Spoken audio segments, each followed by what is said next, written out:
over the Mets down in New York. Eduardo Rivera, Major League debut, 3 2/3 scoreless. Monasterio and Yoshida both hit home runs.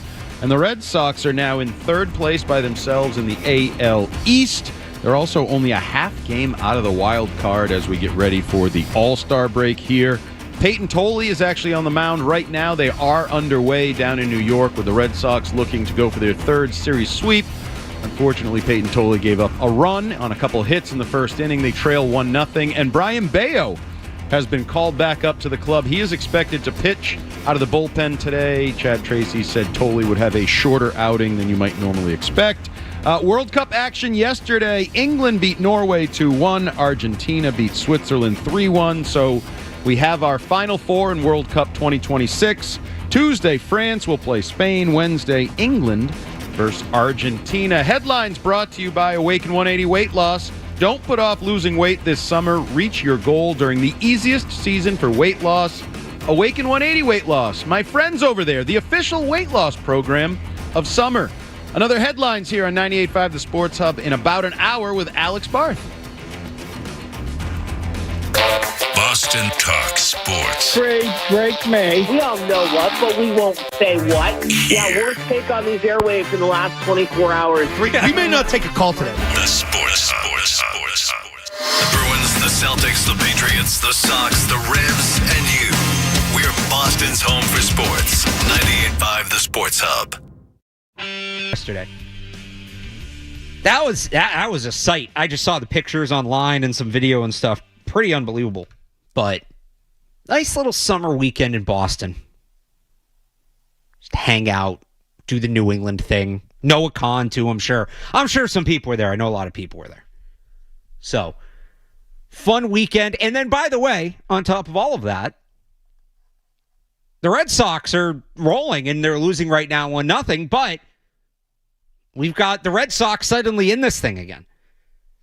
So, I know it can be... We'll do a little inside baseball here to start. We got Jeff Williams behind the glass, too. Jeff, is the mic working? When I did a show with you last week, you had to rebuild the studio. We do have the mic working, but the talkback wasn't working the week before, so okay. I don't know if that's gotten fixed. So we'll try to make this work. Jeff Williams behind the glass. Again, it's Alex Barth with you up until 5 o'clock. A little inside baseball for you. So it can be a tough sell to talk Red Sox while the Red Sox are on. That's just the reality of it. I know most people who care about the Red Sox are probably watching the game. The Red Sox are also right now the biggest story in town. So I have some thoughts on some other stuff, some Celtics. We're even going to start looking ahead to training camp. But if you want to talk about the Red Sox and you're listening while you're watching the game, first of all, appreciate you for tuning in. Second of all, 617-779-0985. You're out there and you're listening and you're calling. We'll go to that, and we will get to it later once the game ends and the Red Sox are officially in the All-Star break. But we'll, for now, start with the Boston Celtics, who also remain one of the biggest stories, maybe, one of the biggest stories in sports, not just in Boston, as the fallout from the Jaylen Brown trade continues. And look, you want to react to it? Again, 617-779-0985. It's been over a week, and I feel like every time I'm on, I'm still getting calls of people sort of bemoaning the trade. You have every right to. As this is settled, I think some people have started to, I don't know if turn the corner is the right phrase, but I'm seeing more defenses of it. Well, this, but this, if this. And we can litigate the trade more if you want. Where I stand on it is basically, if Jason Tatum was 24 or 34, I think a lot of the defenses make sense because they are, again, all about the long-term flexibility.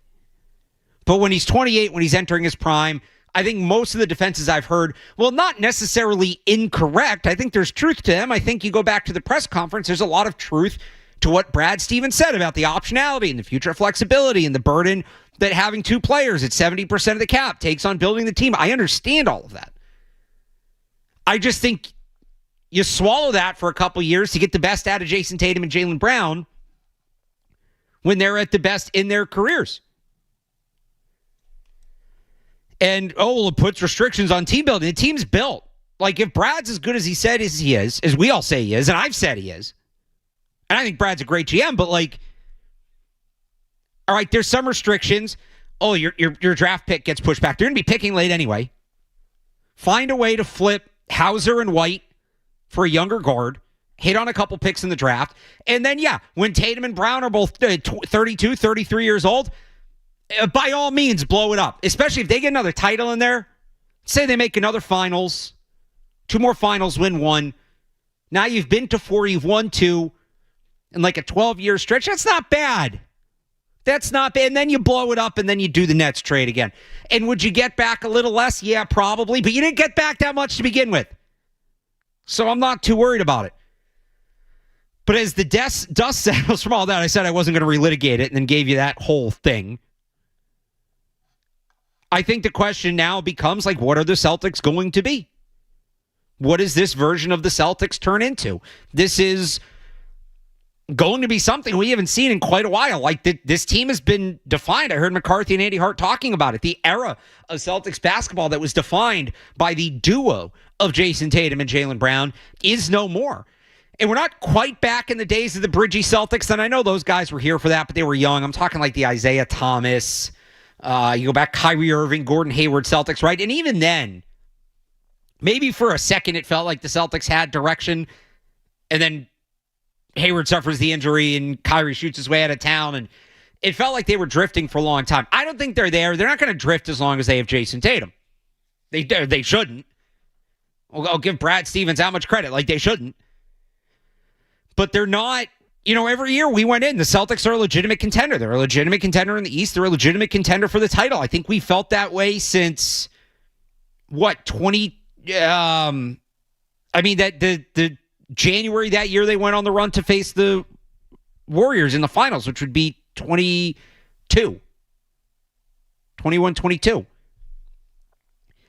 Are the Celtics the definitive contender in the East? I don't know. I mean, they're one of the better teams for sure. I don't buy some of the talk that they're going to bottom out and be a play-in team or worse, because I think Jason Tatum's simply too good for that. And there are some teams in the East that are getting better. I don't think the volume of good teams in the East is as strong. The good teams got a little better. I don't know that any bad teams in the East got good. And look, I like AJ DeBanza. I believe in him long-term. I don't think he's fixing the Wizards in 1 year, right? So the Heat obviously got Giannis. They were a good team. They got a little better. The Sixers got Jaylen Brown. They got a little bit better. The Raptors made some additions, and they were kind of in the mix. The Pistons haven't done a ton. That's going to be more like internal growth, but they're a young team, so that'll be interesting to see.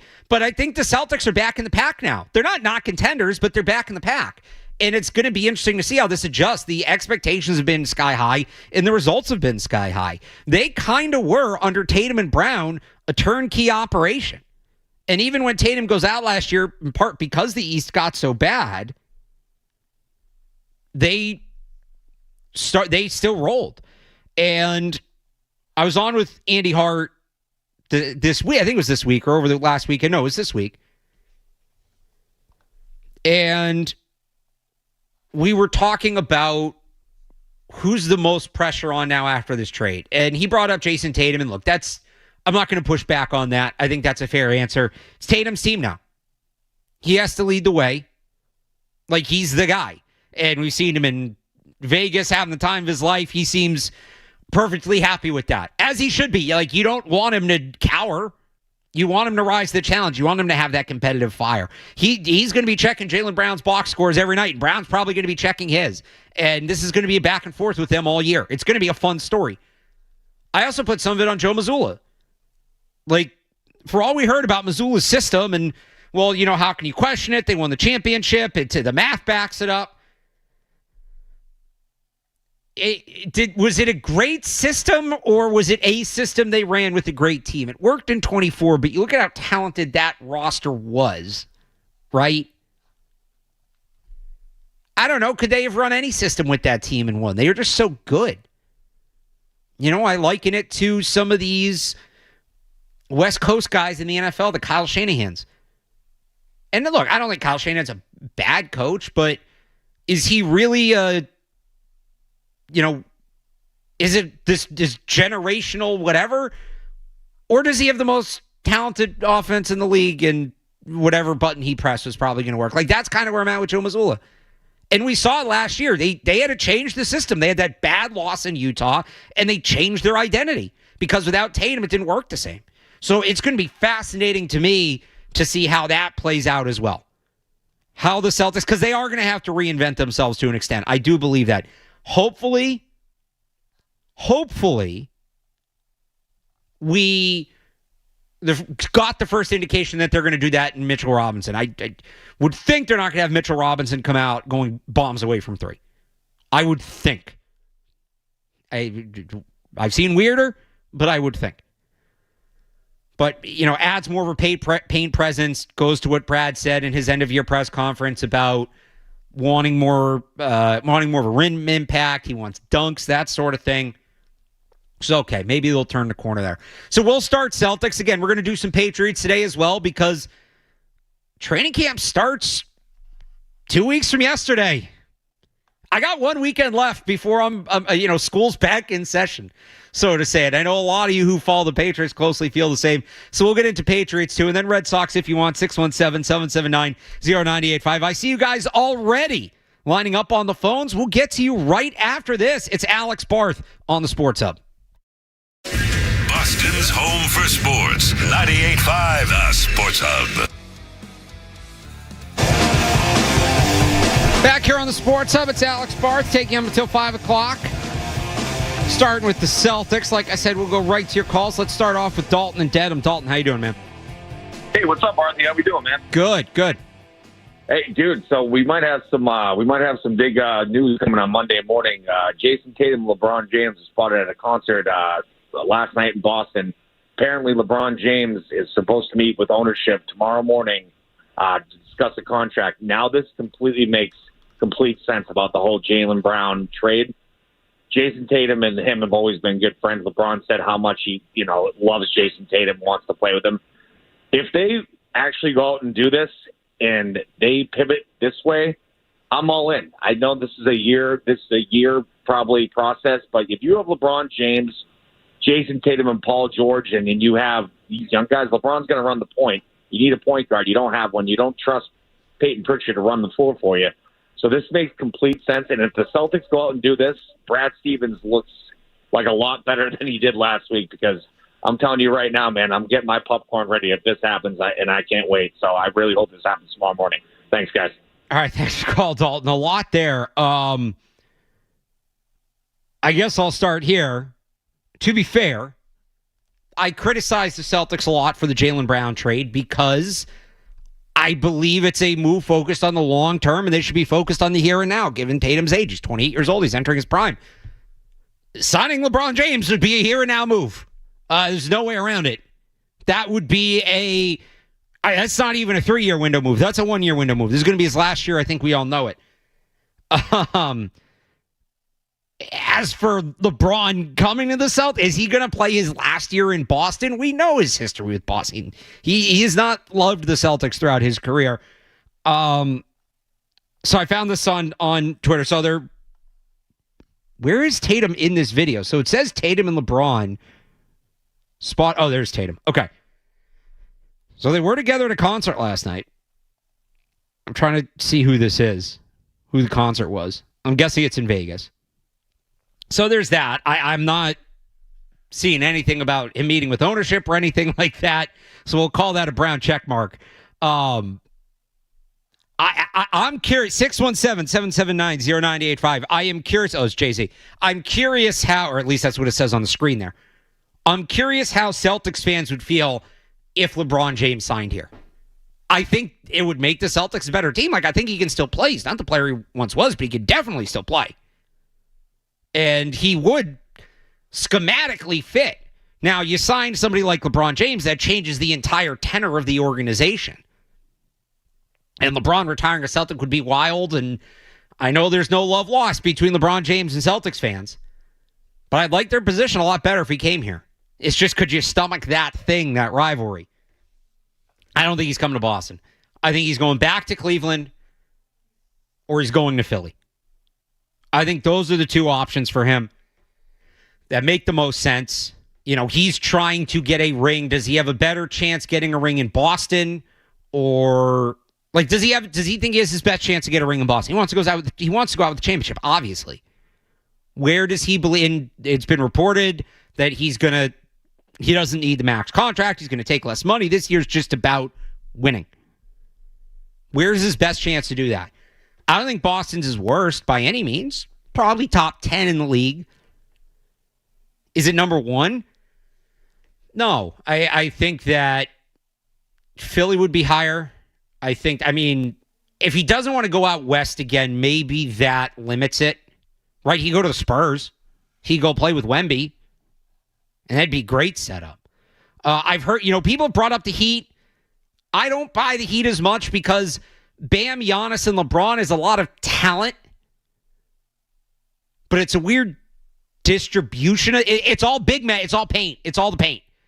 And there's no guard play. And that just, I feel like you're going to hit a wall with that eventually. Does he go to Detroit, team up with Cade Cunningham? Obviously, there's the Knicks, the defending champions. So he'll have some options. That one, I would have to believe it when I see it. I just don't see him as a Celtic. That would surprise me. But I'm curious how you would feel. 617-779-0985. Dave and Acushnet on the Celtics. Dave. Hey, Alex. 2 things.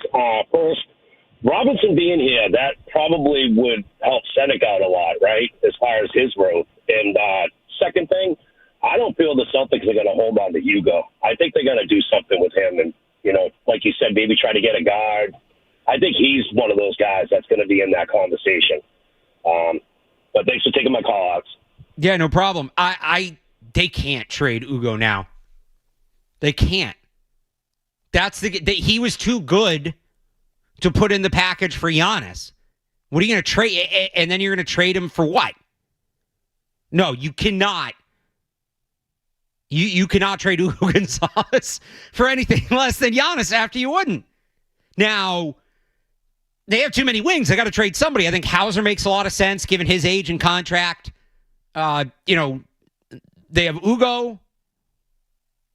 They have Walsh. They have Shireman, and they have Hauser. At least one of those guys, if not 2, has to go. I think the first 2 you look at, Hauser's clear top of the list for me. Clear top of the list. He's a fine player. I think Shireman's a better version of the same player. And again, the age and the money. Shireman's an ascending player. He costs less.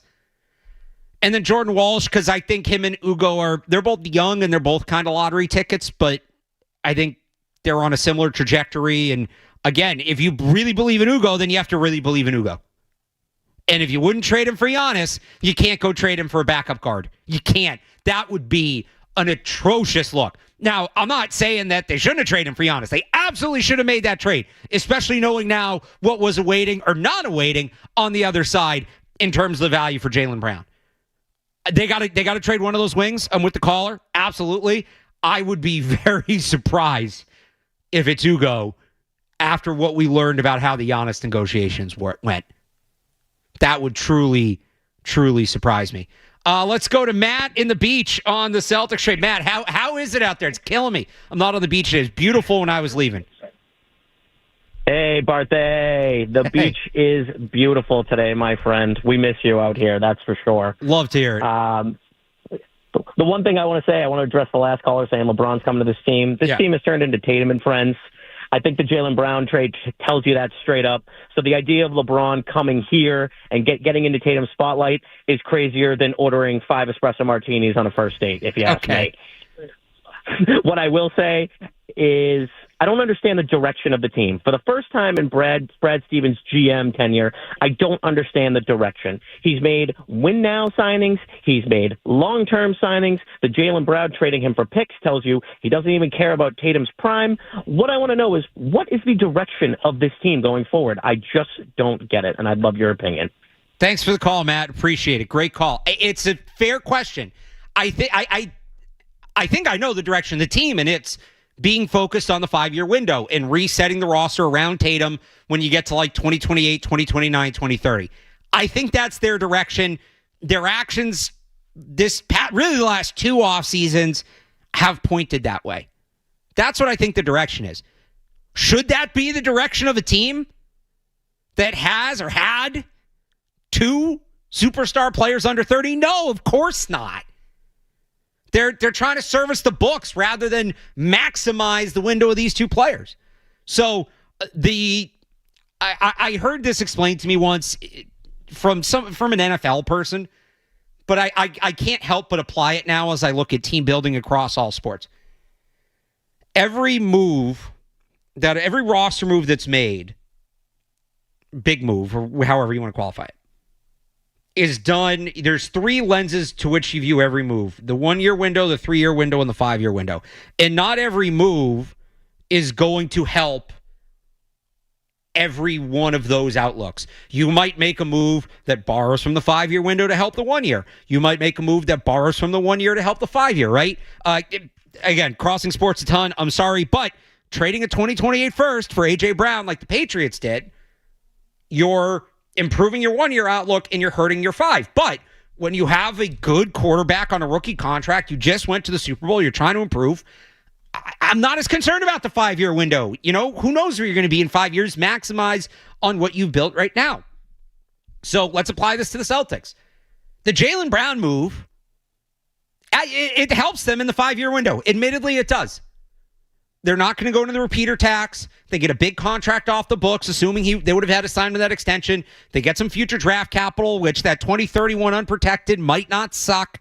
And in 5 years, so Jaylen Brown, I think, is 30, right? Did he just turn 30? He's going his age 30 season. Going into his age 30 season. So in 5 years, those picks or the players you get will be in their early to mid-20s. Jaylen Brown will be 34. You're better in the 5 year making that trade. And that is the defense of it if you want to defend it. But should that be what's most important when you have a 28-year-old who's a top 5 player in the league? Or should you be trying to maximize now because once this all matures in 5 years, Tatum's going to be on the downswing. And you'd rather have those assets now helping him now. So to go back to the caller's question, the direction is they're more worried about the 3 to 5 year outlook than the 1 year outlook. That's their direction. They're trying to set themselves up for the long term. I just think that doesn't make sense when I've been a broken record on this for weeks. The mystery box or the boat. The mystery box could be anything. It could even be a boat. Well, we got to make sure we're set up to build a contending team. Well, how are you going to do that? We're going to tear down our contending team.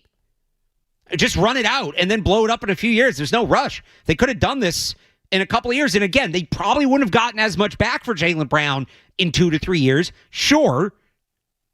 They didn't get that much to begin with. How much less are they really going to get? Oh, no, they might not have had to take on Paul George's contract and only gotten picks. What a shame that would be. Or they'll get a different 37-year-old coming off of injuries and a PED suspension. So to what's their direction? They got an eye on the future. And if you're going to defend the trade, I mean, that's how you defend it. I would just push back on the idea that the future is what's most important to the Red Sox right now. I don't think that that's what the current case should be. I don't think that that's how they should be viewing these things right now. I see you guys line up. You want to talk about the Celtics LeBron thing? Good. I'm glad. I want to talk about it too. We do have to hit a break, but hang on. We'll get to your calls right after this. Plus, if you want to join, we've got a couple open lines. 617-779-0985. It's Alex Barth taking up until 5 o'clock on the Sports Hub.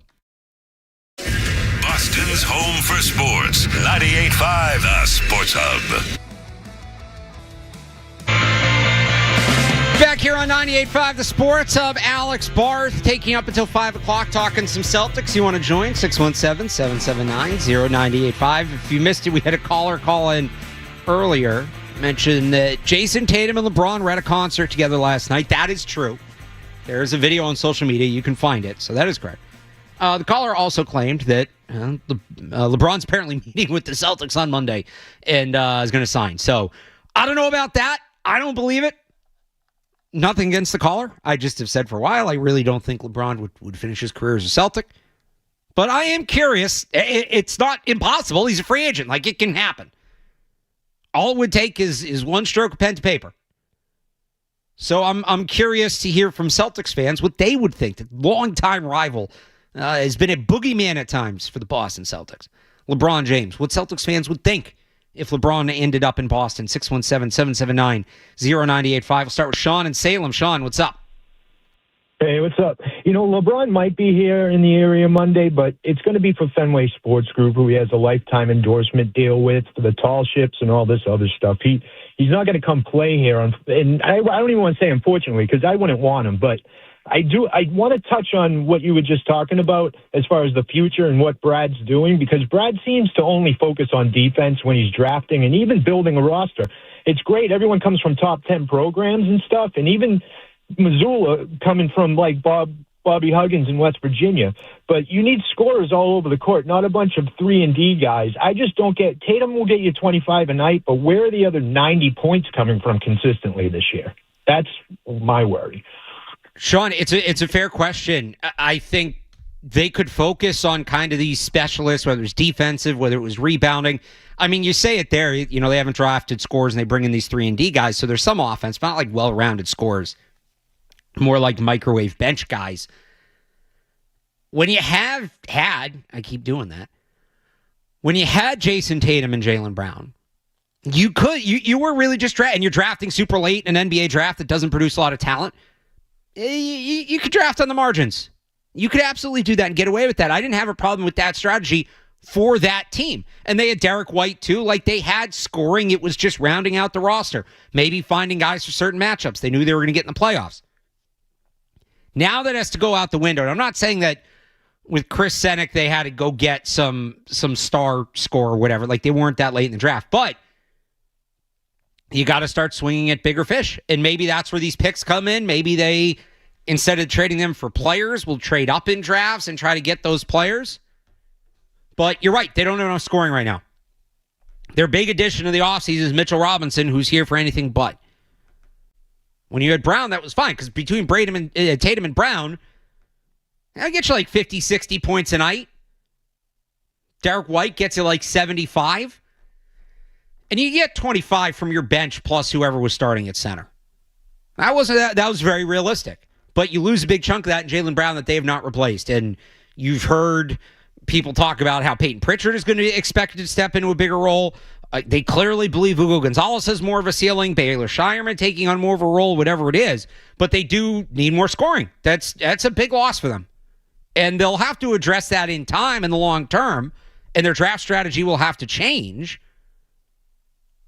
But that's a 3 to 5 year process. And by then, Jason Tatum's going to be 30, which is why this trade irks me so much.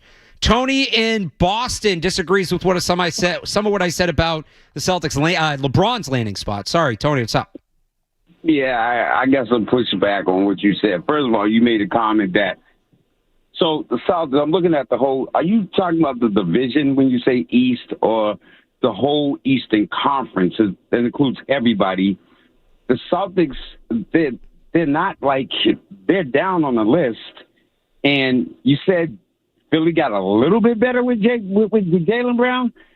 I think that kind of put them over the top. Well, I said that facetiously. No, that was a great move for them. Oh, okay. They might be the best. All right, no, my bad. And I think they're going to get LeBron too. No, I think if Philly gets LeBron, I think Philly should win the East. I think they should be the favorite.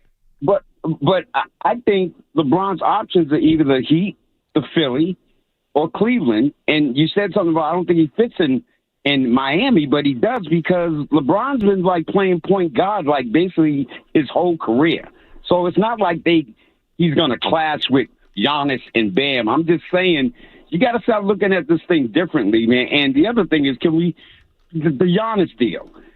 They weren't going to get Giannis because the reason that it fell through was money. Giannis wanted 3. They only wanted to give 2. You already know the Celtics are trying to trim the books down with this new ownership. So the Giannis deal was never going to happen. And can we stop overrating these Celtic bench players, man? We do this every time. I'm with you. I didn't know if you had a follow-up on that. Thanks for the call, Tony. Hugo Gonzalez is a nice player. Baylor Shireman's a nice player. Sam Howell's a nice player. Jordan Walsh a nice player. They're not irreplaceable. They're good, solid bench players. You can find them. They're good to have. You'd rather have them than not have them. I don't think Hugo Gonzalez suddenly evolves into a player that we're going to look back on it and say, yeah, it was a good thing they didn't give him up in that Giannis deal. There's been, and to the caller's point about the contract, there's been some mixed reporting since then about why the trade didn't happen. Would the Celtics have offered Giannis the max? Would they not have offered him the max? I know Bill Simmons had one side of it. Noah Dalzell was one of the people at the other side that they would have offered him the max extension. We don't know. We're not in the room, right? I guess it's believe who you want to believe. Regardless, the reporting was pretty solid that they wouldn't include Hugo Gonzalez, whether the extension was there or not. If you include Hugo Gonzalez, but it falls through because of the extension, I'll blame you for not giving him the extension because I still think they should have done that trade. But the fact that it's been reported pretty widely that they wouldn't include Hugo Gonzalez, they essentially viewed him as untouchable, is ridiculous to me. He's, 19, 20 years old? Barely played last year? Giannis is not what he once was. I've never been a big fan of Giannis. I've always thought he was a little overrated. Don't get me wrong. Impressive player, 2-time MVP, all that. He's an elite athlete who plays basketball. I wouldn't call him a very technically skilled basketball player. And he's not alone in that. There's a lot of players in the league like that. There's a lot of players in other leagues like that just get by on athleticism. It's a way to win. I'm not knocking him for it. But those guys generally fade sooner. Like you look at a guy like Kevin Durant or a guy like Steph Curry, immense technical ability, right? You couldn't coach a kid to play like Giannis. Oh, yeah, just have a 40-something inch vertical at 6'11" while being the strongest guy on the court. Whereas, I'm not saying you can coach a kid to be Curry either. You can't. But, I mean, his jump shot is very technically sound. His handle, all of that. Like, it's repeatable. He's not as reliant on his athleticism to be successful. It's just another way to win. So I'm not as high on Giannis as some. But getting him back versus what they got, like Tatum and Giannis would be a fun group. And I think the Celtics would remain the best team in the East if they did that. Now I'm not sure. I don't know what the caller was disagreeing with me about in the East. That's kind of how I feel. I guess the Miami thing, we differ. LeBron hasn't been as good of a shooter. I know he's played point guard. I know he's a good passer, but it's a lot of paint scoring. It's a lot of interior scoring, and teams need an incentive not just to crowd the rim. And you got to have somebody who's a threat from the perimeter, and LeBron just hasn't been as much of that guy as he was. Last year, shot 31.7% from three. That was his lowest since 2016. Taking about the same number of shots. Took a few more threes per game this year than he did last year. So, had kind of a down year as a perimeter shooter, is my point on that. But no, I agree with him. Like, those are the teams in the East. The Celtics are in the mix. They're definitely not one of the worst teams in the East, but they're not definitively the best like they used to be. I don't think you can call them that after this trade. Let's go to Derek in Acton with some thoughts on the Celtics and Jaylen Brown. Derek. Yeah, hey, Barth, two quick comments. One is I got to disagree with you about Gonzalez. Hugo, I watched a lot of games last year, 19, 20. He's going to be a future star. Okay. Patience with that guy. And if he is, Brad will look brilliant, and we'll all look at it and say, why did we doubt Brad Stevens? We shouldn't have doubted him. That's right. And two, if you look at the Brown trade, we're all like, hey, we didn't get enough for Brown. I get it, and I agree. If you look at the Brown trade from Philly's perspective, they have at most a 3-year window with their now big four, with counting Edgecombe. In 3 years, they're going to have to extend Edgecombe. They're not keeping those. They have a 2-3 year window. So if you look at it from that perspective, they're like, all right, well, we'll give you a player that outplayed Brown in the last series. Granted, he's old, and we'll give you 2 first-round picks and 2 second-round picks. And from Philly's perspective, I can make the argument, it kind of makes sense. So, well, just because it makes sense for Philly doesn't mean the Celtics should look at it and say, okay, well, if it's good for you, it's good for us. Like, would you? Sure. I'm just saying. If you look at it from Philly's perspective, that's their perspective. Yeah, but I don't think that's. I think the Celtics should look at it and say maybe that works for you, but that doesn't work for us. Would you rather? You mentioned the Phillies using like a 1 to 3 year window, which you're right. They're going to have to blow this up in 3 years, and maybe Jaylen Brown gets traded again. Whatever happens with the extension, we'll see. Right on and on. Don't you kind of wish the Celtics took that short term approach? Don't you wish the Celtics were the team loading up around their star? Sure. Absolutely. Yeah, totally agree. But I'm just saying, from Philly's perspective, that's their perspective. That's all. Yeah, no, I get it. Thanks for the call, Derek. It's a great trade for Philly. It's an excellent trade. They nailed this. You cannot. They unloaded what was called the most untradeable contract in sports. They got back a player who fits everything they needed. They needed to be tougher. They needed more edge. They needed more consistent scoring. They needed a guy who just shows up. And Maxi's been pretty durable in his career, but obviously Embiid, I mean, his history is well known, and Edge comes young, like we'll see, right? They need a guy that's going to go out there every night and be consistent and give them what you can expect. Maxi only played more than 70 games of season once. He played 75 in 21-22, 60, 70, 52, 70. So he's been pretty available, but he's definitely missed some time. Jaylen Brown, 71, 63, 70, 67, 66, 58, 66. Now we're getting into the COVID shortened years, so I won't screw with numbers there, but Jaylen Brown shows up and plays. It's one of the best things about Jaylen Brown. I don't mean that to knock other parts of his game.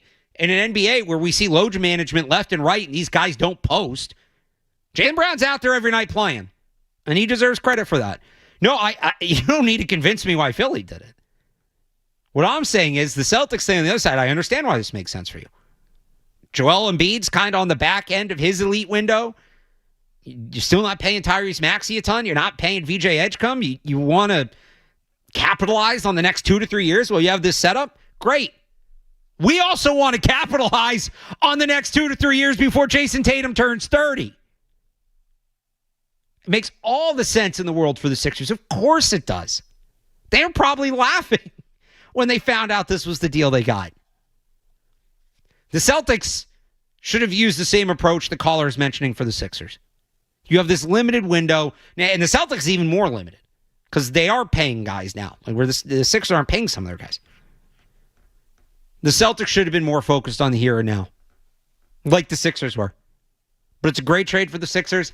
I still think they're going to get LeBron, and they're going to be the favorites in the East. That's it. Not only is I think the NBA has a problem, and this is kind of how I feel about LeBron and the Heat. Some teams just collect talent, and there's not much put towards, does this make sense X's and O's wise? It's just these guys are very good. Edgecombe, Maxey, Brown, LeBron, Embiid is a complete team. That's not just, hey, we got a bunch of really good players and we put them all in the same uniform. That is a team that can do a lot of things very, very well and is not going to have many, if any, weaknesses. That is a team that, and it is a lot of talent too. It's both. But it's also a team that strategically makes a lot of sense, which I think should not get lost in the conversation. And they might have stuck the landing. 10, 12 years after the process might be paying off, especially if they get LeBron. You want to weigh in on that? 617-779-0985. We'll do some Patriot stuff coming up, too. We've got 2 weeks until training camp. You want to call on that? I've said this last couple weeks. If you want to nerd out on the Patriots on these airwaves, you want to talk about the third guard, you want to talk about the third running back, you want to talk about if they should bring in another punter to compete with Bryce Baringer, you want to talk about who the kick returner is going to be, you think you can out-nerd me? You got something that I didn't even mention there that you think should be on the radar? Linebacker depth, corner depth. Or we can go big picture. We can go Christian Gonzalez. We can go edge rushers, Gabe Akis, Harold Landry, whatever you want. 617-779-0985. I do have one more basketball thought I want to discuss. If LeBron did come to the Celtics, and I'm thinking because this caller said this, and I still don't think it's going to happen. And Jeff, think about this during the break. Maybe you can help me out here. Where would that rank among like Boston sports villains coming here and playing here? Would there be a comp for that? Like A-Rod never played for the Red Sox. Peyton Manning, Ed Reed never played for the Patriots. Where would LeBron on the Celtics? Like, what is there a comp for that? What would the comp be for that? I can think of some in other sports. Patrick Kane to the Red Wings. I think would be a good one. So think about that. I'm going to think about it. You think about it. 617-779-0985. We'll see what we come up with on the other side. It's Alex Barth on the Sports Hub. Boston's home for sports. 98.5 The Sports Hub. 617-779-0985. I said this to you before the break, Jeff. If LeBron were to come to the Celtics, which I do not think is happening, I would be shocked if he were to sign here.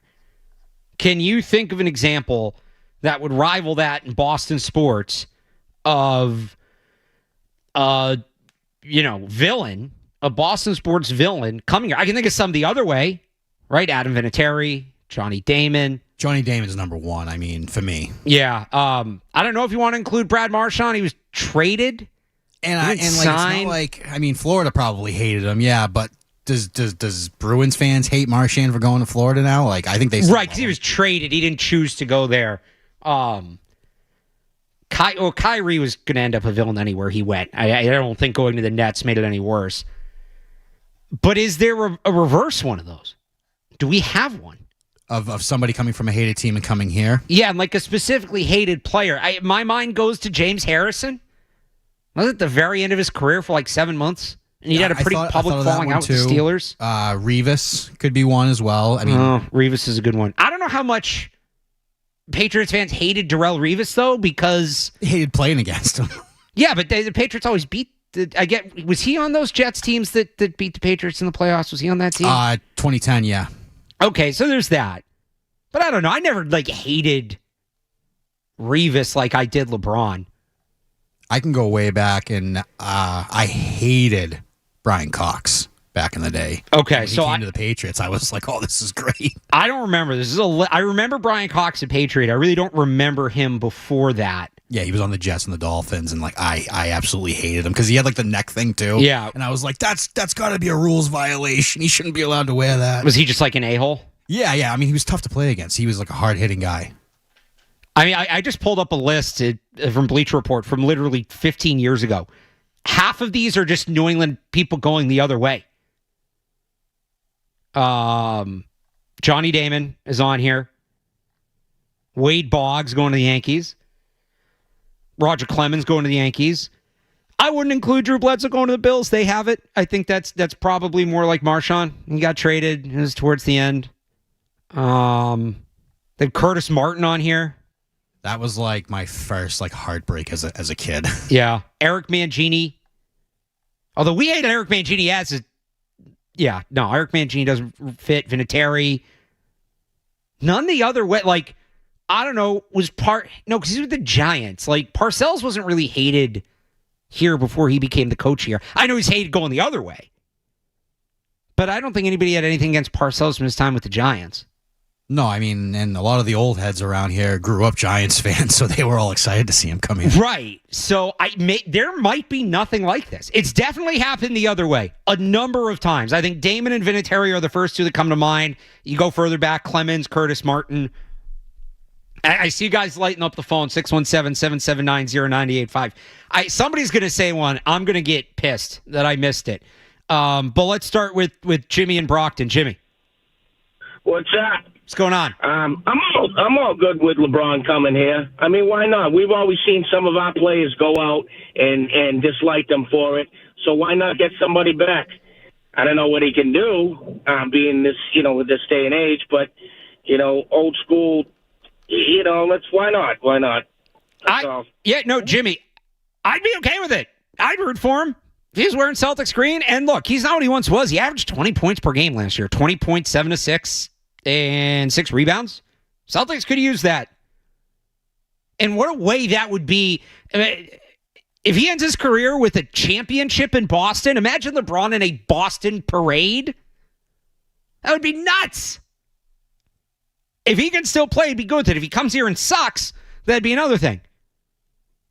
But if he comes here and he's still good, yeah, I'd be in for it. It'd be weird. It would be really weird. But I'd give it a shot. Could be fun. Is this Josh in North Attleboro has one? Yes, it is. So I have one. It's not obviously not the same level as LeBron. I think that would be an all-timer. But for me as a Celtics fan, Jermaine O'Neal, I couldn't stand him. The bad guy in the 2000s, obviously Mouse in the Palace. Yeah. They beat us in 7, the 05 team with Antoine Pierce, Gary Payton, Ricky Davis. And then they swept us another year, and he did the 3-0, you're through. And then he came here, was just freaking awful. Didn't look good in the jersey. They thought that because of him and Shaq, they could trade Perkins. So Jermaine O'Neal is one for me. Yeah, that's not a bad one, Josh. He was cooked by the time he came. When did he come here? He was only 32 when he was here. He was not good. To piggyback off that one, Rasheed Wallace, too. Oh, see, I always liked Rasheed Wallace. I know we're not supposed to like those Pistons teams. I wasn't rooting for them against the Celtics, but I love physical basketball. Those Pistons, Ben Wallace, one of my favorite players of all time. See, I like Ben Wallace, but I hated Rasheed. Maybe it's because I don't remember like earlier Rasheed, like Trailblazers Rasheed. I was happy when he was here, so maybe that's a me thing. I liked him. I thought those Pistons teams were fun. From the get down playgrounds of Philadelphia, the intro and all that. Those teams were badass, man. We need more teams like the early 2000s Pistons. I'll stand behind the early 2000s Pistons. I'm okay with that. But I know you're right. I know that now. Like some people didn't like them. That's not a bad one. Jim in the car. This isn't a bad one. All right, Jim. What do you got? I was thinking Shaquille O'Neal and Ray Allen. Everybody kind of didn't like Shaquille because he was coming from the Lakers, and then went to Boston. Yeah. And then Ray Allen. He really helped the Celtics. So Ray Allen wasn't a Boston villain before he came here, was he? I don't remember anybody having anything bad. He was in the Western Conference for a while, and Shaq's an interesting one. It's just that when he was at his best with the Lakers, the Celtics weren't that good. So they never, like, if they played Shaq in the finals, I think that applies. And look, we don't like great Yankees players, even as the Red Sox stink. Like, nobody in Boston likes Aaron Judge. So I'll give you Shaq. Shaq's not a bad one. But they didn't have the head-to-head. Like, you look at some of what LeBron has done head-to-head against the Celtics. Shaq, if anything, Shaq's most notable moment against the Celtics might be a positive. Is the most notable Celtic-Shaq interaction him giving Paul Pierce the nickname The Truth? It might be, short of his time here. It might be, and I would consider that a positive. So, Shaq's an interesting one. I won't say no, because the idea of the prompt is correct. A rival player from a rival team, a Boston sports villain, coming here. Again, they've gone the other way. We saw Adam Vinatieri do it. We saw Johnny Damon do it. Curtis Martin, Roger Clemens. Revis is not a bad one. Shaq is not a bad one, but neither would be at the level of a LeBron James. We got to break for the headlines real quick. I see you guys lining up with these. I'll keep riffing through them as long as you call. Boston sports villains that came to Boston if LeBron signed with the Celtics. This is a little Barth tiers sort of thing. A villain who came to Boston, 90 seconds, no commercials, just the headlines. Right back to your phones. It's Alex Barth, taking up until 5 o'clock on the Sports Hub. From the Town Fair Tire Studio, this is strong finger all up and go. This is home of the 18-time world champion Boston Celtics. WBZ FM and HD Boston 98.5. The Sports Hub. Sports Hub headlines. The Red Sox wrapping up the first half of the season against the New York Mets today. They trail 1-0 in the bottom of the sixth. Brian Bayo, who was recalled from AAA Worcester, on the mound right now. He came in relief of Peyton Tolley. The Mets lead this one again, 1-0 in the bottom of the sixth. The World Cup semifinals are set after two quarterfinals. Yesterday, England beat Norway, and Argentina beat Switzerland, both in extra time. So we've got France and Spain in one semifinal. That's on Tuesday. And then England and Argentina in the other semifinal on Wednesday. And at the Genesis Scottish Open, Tom Kim is your winner. He wins by 2 strokes, shooting 17 under. Sports Hub headlines are brought to you by John Sewer and Drain Cleaning, with over 70 trucks on the road. Because your clogged drain is their emergency. Go to johnsewer.com. I'm Alex Barth on Boston's Home for Sports, 98.5 The Sports Hub. Your next update at 4 o'clock. Listen to it, laugh at it, get mad at it, agree with it, argue about it. It is Boston. Boston Sports. Boston Sports. And it is all we do. 98.5, the Sports Hub. When it comes to Boston sports, we're fans just like you. 98.5, the Sports Hub. All right, back here on 98.5 The Sports Hub, Alex Barth taking up until 5 o'clock. Jeff Williams behind the glass. We've stumbled on a little something here I think the people are interested in, Jeff. We had somebody call in earlier ask about LeBron James potentially joining the Celtics. It could happen. He's a free agent. I don't think it will. I think he's going to Philly or Miami or Cleveland. I think that's probably the short list. I know some people throwing Golden State out there too. But let's just have some fun with it. Let's say LeBron James signed with the Celtics. Is there any sort of comp for a Boston sports villain then coming to Boston later on? So again, it's happened in reverse. Adam Vinatieri joined a rival, the Colts. Roger Clemens went to the Yankees, became a villain. Curtis Martin. Who was the other one we had? There was another one. Johnny Damon. Johnny Damon going to the Yankees. Like, it's happened the other way for sure. I said maybe not Brad Marchand of Florida because he was traded. The circumstance a little different. But Boston sports villains, and not just like, okay, he played like some guy that played for the Jets or some guy that played for the Canadiens who wasn't really like a big name coming. It doesn't count. Like a real villain, a guy that Boston sports fans hated and then had to turn around and root for. Who is it? Let's go to Dan in Boston with the baseball thought. Dan. I'd have to say David Wells. Nobody was more hated than Boomer on the mound as a Yankee. Just that fat slob pitching with his left-handed huge hook of a curveball. And by the time he gets to us, that curveball was getting launched over Fenway's Green Monster, and that guy just epitomized a villain while he was with the Yankees, because for whatever reason he pitched well against us, and then as soon as he got here, he was downright atrocious. There was a few Red Sox players, though, like David Cohn. I know he was a little washed at the end, but still, David Cohn. He came here, yep. Then you also have Jose Canseco. He was here for one season. So there's definitely been a few instances. I mean, again, Ricky Henderson, he was on the Red Sox. You know, there's been a few all-time villains when it comes to coming to the Red Sox, but no more than David Wells. That guy was just such a oaf. Nobody liked him. No, it was tough to root for him while he was out there. Yeah, David Wells would be, my number one choice on that list. Dan, that's a good one. That's a good one. I didn't think of that. The Red Sox have a few. We ran through them. By the way, our phone screener just kind of glitched. If you dropped off, if it kicked you off, 617-779-0985, call back in. We'll get you. But we do have some open lines now. I'll give you another one, another Red Sox one. How about David Price? Remember, what year was that for the Rays that he was nails against the Red Sox in the playoffs?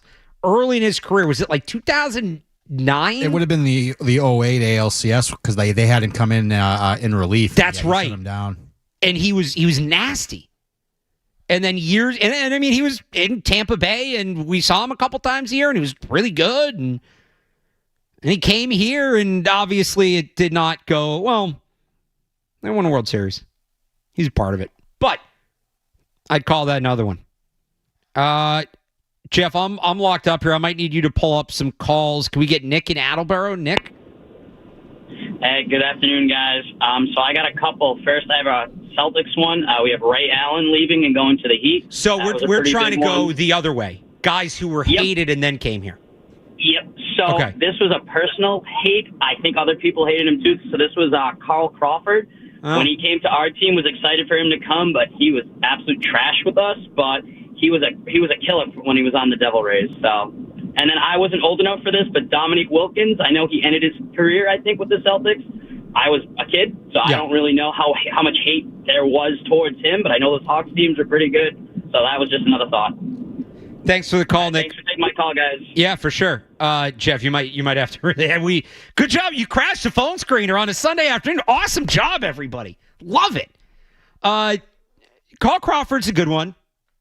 Carl Crawford is a good one. He was good with the Rays. I don't know that he ever had that moment against the Red Sox. And then obviously, he got here. He was a disaster. Wilkins definitely had some duels with the Celtics in the 80s. He was cooked by the time he got here. I don't know if people cared at that point. Well, I don't know. I'm looking at this. He averaged 18 points a game. LeBron averaged 20 last year. So, all right, Wilkins. I'm not old enough to remember. I was barely alive how Wilkins was received in Boston. I don't know if people were into that or not. That was the year I was born is when he got here. But that's not a bad one. Not a bad one. Bill in Dorchester with some hockey names for us. Bill.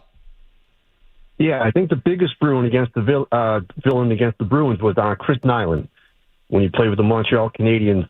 And what made it worse is he was originally from West Roxbury, so it was even worse. So I think that's the biggest villain in Bruins history anyways. And then he came. Did he come here? Yeah, he came here. Okay. Yep. So that's not a bad one. Yep. Is that your answer? Yep, that's it. Yep. Not a bad one. The fact he's a local guy. I got to imagine if Cam Schlittler ever ends up on the Red Sox after everything that happened with him and in the playoffs a couple years ago. So it'd be kind of like that. All right. I don't hate that one. But again, I don't know how many of these, like Wilkins is a good comp for LeBron. Shaq wasn't a bad one, but he didn't really have those duels with the Celtics. Jimmy in West Roxbury has the Patriots one for us. Jimmy. Hey, how you doing, man? I was just going to say James Harrison from the Steelers. Not a bad one. The Pats, I used to go head-to-head with them all the time. Yeah. Yeah. So that was the first one that came to mind for me. He really wasn't here very long. It kind of happened quick. It was in the middle of the season. He was just trying to chase the ring. I remember Steelers fans are still mad about that one. They're still pissed. But that's a good one. Like James Harrison was a Patriots villain. We did not like him. And then he came here. And that one people were into because they needed him. They needed pass rush help. The team was good. We saw how much it ticked Steelers fans off. That was a fun one. But again, that was only I think that was a total through the Super Bowl 7 weeks. Remember, he got cut. Nobody knew where he was going to go. And then he takes a picture with Brady inside the Patriots locker room. It was a fun week. But it's not a bad one. But I'm looking like LeBron, to me, the comp for the Patriots, maybe not Peyton Manning because of the nature of the quarterback position. You can only have one. But like if Ed Reed or Ray Lewis, and Ed Reed kicked around a little bit. He went to Houston. He went to the Jets. If like Ed Reed said, I'm going to retire. I'm going to play one more year. And I'm going to go play at New England. Oh, I think Patriots fans respected Ed Reed. Who another good one be for the Patriots? Manning is kind of the football LeBron to me. To us. Like how he's viewed here. In terms of that rivalry, the villainness of it.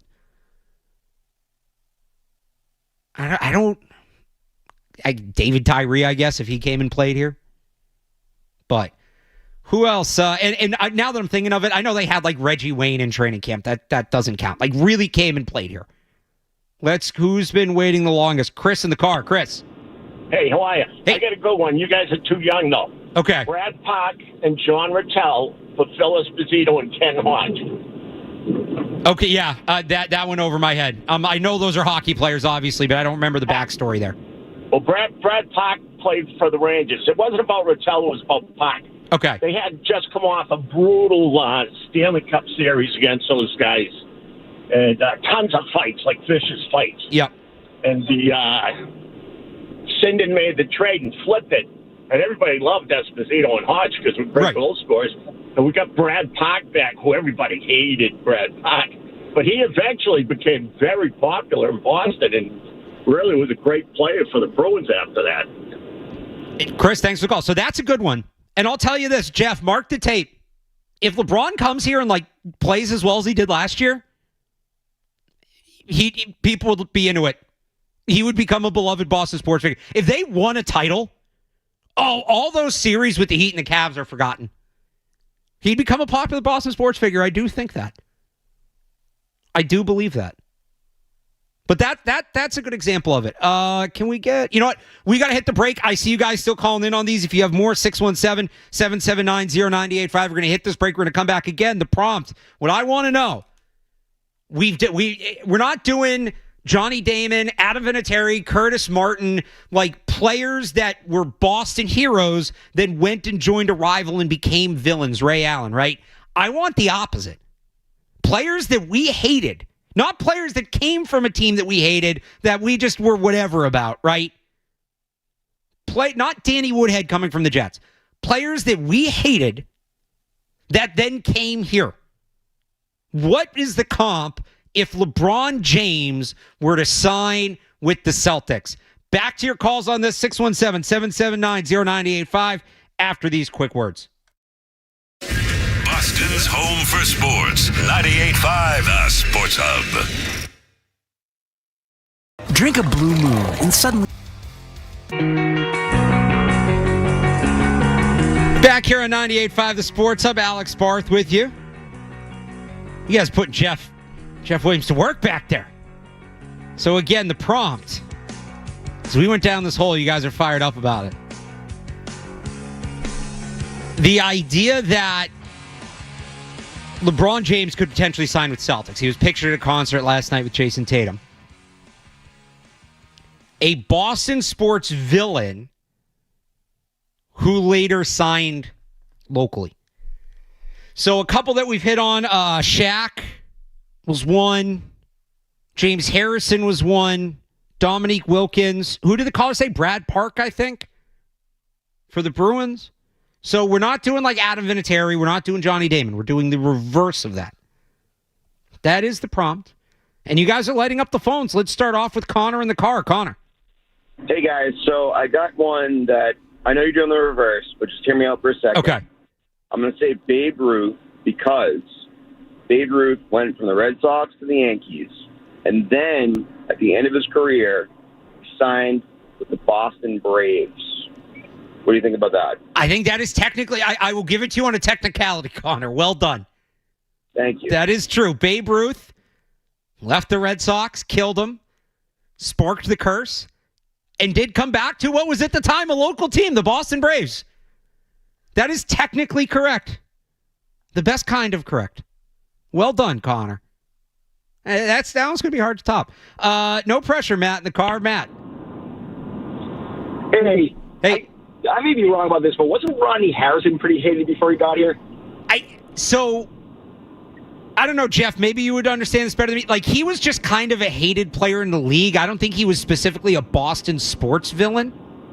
No, he was hated by everybody. Yeah, okay. Yeah, I'll give that to you. That's not bad. I think he's more of a general villain. That would be like... That'd be like if... Well, I guess Draymond is hated here because of the finals. It'd be like if Draymond signed with the Celtics. All right. Yeah, I'll give you Rodney Harrison. I think he was more just hated. I think he was one of those guys that you loved him if he was on your team. Like, the Patriots didn't have any issue with the Chargers. That's what I was telling him when I was screening his call. I'm like, I don't remember Rodney Harrison being like a hated player when we got him. I'm trying to think of what the comp would be like. It would be like just some NHL enforcer. Who's the guy who was in Arizona that just was always kind of a dink? Who am I thinking of? Or maybe knocked out somebody from Arizona. Was it Bufflin? No. Oh, yeah. I mean, I loved him when he was on the Blackhawks. I wanted him on the Bruins so bad. Yeah, but like everybody kind of didn't like him because he was just kind of a dink and he was always taking cheap shots. Like, I don't think that Bruins fans, yeah, it would be like an enforcer coming here. So it's not incorrect, but like specific. Again, LeBron came here. LeBron had the greatest form of his career in that Game 6 when he essentially ended the Celtics playoff run and maybe ended the big three as we knew them, the Garnett, Pierce, Allen teams, right? Like, James Harrison, all those battles with the Steelers, specifically, he would have these big games against the Patriots. Rodney Harrison was just hated because he was like a villainous player. So, on the right track, but it's not like the LeBron thing. Let's go to Freddie's got a Bruins one for us. Freddie. Hey, Alex. You might be on the same path as the previous caller, but Ken Linsman was one of the biggest cheap shots in NHL for years, and then he came here to the Bruins. Yeah, so I would say that's kind of the same thing. So I'll give you the Bruins one. What if Matt Cook had signed with the Bruins? How would that have been received? If the Bruins somehow, some way brought in Matt Cook. And it's a little different than LeBron because that's more about like a cheap shot and an injury than big games. But Matt Cook to the Bruins would have been chaos. It would have been nuts. Jeff's shaking his head. He doesn't even want to think about it. But I think that's more the line that I'm thinking. Leah in the car. Leah. Hi, I'm thinking Antonio Brown on the Patriots. Oh, yeah, okay. He was a little bit of a Patriots villain. And then the other one was Stephon Diggs, but definitely Antonio Brown. You know what? Leah, Diggs is a great one. Thanks for the call. Stephon Diggs is he torched the Patriots in some huge games. What he did to J.C. Jackson, I think it was twice with the division on the line. He beat up J.C. Jackson bad. And then he came here and we loved him. Oh, Diggs is Leah, good job. Diggs is a great one. Great call by Leah. Excellent. That's what we're looking for. All right. The bar's been set. Now, I don't think it's quite as extreme as LeBron, but Diggs is a very good one. Diggs is a very good one. John in the car with the Bruins one. John. Yeah, hi. How about Chris Nyland? Yeah, somebody called on him earlier. Okay, I just got in the car, so I just heard it. No, all right. We're going to start to get some repeats here. But yeah, Chris Nyland, people brought him up. How about Mike in Burlington? Mike. Hey there. I was just thinking of some old Indians guys.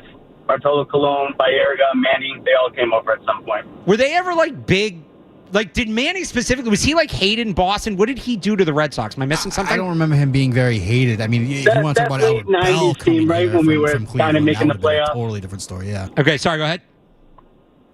I was just saying that the late 90s teams when they were filthy and we were just trying to make the playoffs, he lit us up pretty good, and Cologne was nasty, and Baerga was obviously good. All right. Yeah, it's not bad, I guess. That'd be more remember CeCe Sabathia when he was with Cleveland? There was a big playoff series where he I think the Red Sox won, but he was tough. Yeah, the ALCS. That was when they had Beckett's ex-girlfriend sing the national anthem, right? Yeah. I'd put it more like that. I mean, those guys, look, they were good players, and yeah, they beat, but I don't think Manny was hated around here. Right? LeBron, I had one as a kid, the LeBron sucks shirt. Right? Nobody's wearing Manny sucks shirts. But now this guy could theoretically, and I don't think he will, but could theoretically come here and be a big part of the team. Greg and Beverly is Patriots one. Greg. Yeah, what about Darrelle Revis? Yeah, we mentioned Revis. That's not a bad one. And he was part of a team that beat the Patriots in the playoffs. And then people kind of hated him on the way out, too. Honestly, remember it was weird. He sent his mom to pick up a Super Bowl rig, and he went right back to the Jets. Or did he go to the Bucks first and then the Jets? But it was... No, it was Bucks then us. Oh, that's right. But it was all very transactional, and he was a hired gun. But, yeah, that's not a bad one. That's not a bad one at all.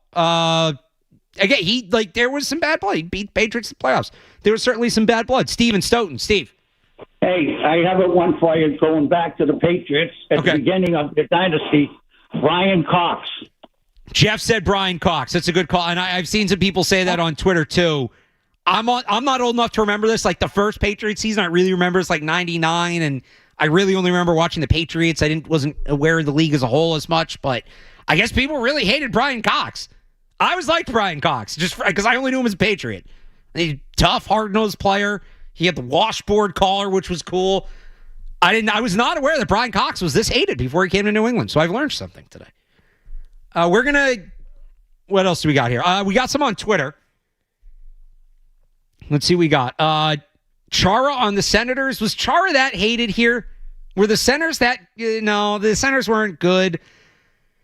Somebody brings... So Shaq was with the Lakers. That was a rival. I don't remember him doing anything to the Celtics specifically. The Celtics weren't that good when Shaq was on the Lakers for most of that. But okay. Shaq, he was an iconic Laker, and he came here. That's not bad. Wes Welker's an interesting one. Wes Welker's more the other way. It's more Wes Welker going to the Broncos after being here, but he had some big games against Patriots with the Dolphins. I don't think any of them were big enough for the Dolphins, were good enough for people to really hate Wes Welker, but yeah, he beat us up in some games, then he came here. I just remember those games where he beat us up. It was more like, oh, we're getting him soon. It was just like, oh, Bill's going to sign this guy because the Dolphins sucked, and you're in the ballpark with that one. Somebody just saying that they really liked the early 2000s Pistons. I'll stand on that. Maybe people hated Rasheed Wallace. I loved him because I love Chauncey Billups, Tayshaun Prince, Rasheed Wallace, Ben Wallace. Who am I missing? Oh, Rip Hamilton. Those teams were sick. Those teams were really fun to watch. Somebody said LeBron's a mercenary, so it's not the same. Yeah, it's not the same if he came like right here from the Heat. But people still hate LeBron here. I mean, come on. Here's a Bruins one. Rick Nash. Was Rick Nash that hated here? I don't remember that much about Rick Nash one way or the other. I know he beat up on him. I think he had a good playoff series against him or something. But Rick Nash, did you have any ill will towards Rick Nash? Iginla, maybe. Yeah, because I was annoyed with him because he dissed us the year before. Right, he chose the Penguins at the deadline the year before, and everybody was pissed. And then he came here the next year. Now he still lives here, right? He still lives in Providence or something. He was on the news a couple years ago. Remember that? Iginla's not a terrible one. I don't know about Rick Nash. Revis, Dominique Wilkins. We had somebody said if only Jeter did it. Yeah, like Jeter coming here would have been. That's an equivalent. If Derek Jeter had come here, yeah, that would have been insane. Insane. Ramiro Mendoza was a really bad reliever here after he came from the Yankees. Some people thought he was a secret agent. I don't remember what was Boston's specific beef with Canseco? Or was it just that he was a dink? It was probably left over from the ALCSs in the late 80s, early 90s. Okay, so I'm not old enough to remember that, but I'll give you Canseco. Brzezinski, yeah, they had some battles with the White Sox. Revis, Antonio Brown, we talked about. Revis. I still think David Price is a sneaky one after the ALCS with the Rays where he came in relief and locked the Red Sox down. And then he still hated here. I'll give you David Price, Revis, Brian Cox, James Harrison. We've mentioned these. Ooh, this isn't a bad one. Alex Bregman was on those Astros teams. He was a rival. And everybody was pissed when he left. Kevin on Twitter, that's Alex Bregman. I'll give you Bregman. Not on the level of LeBron, but that's a good one.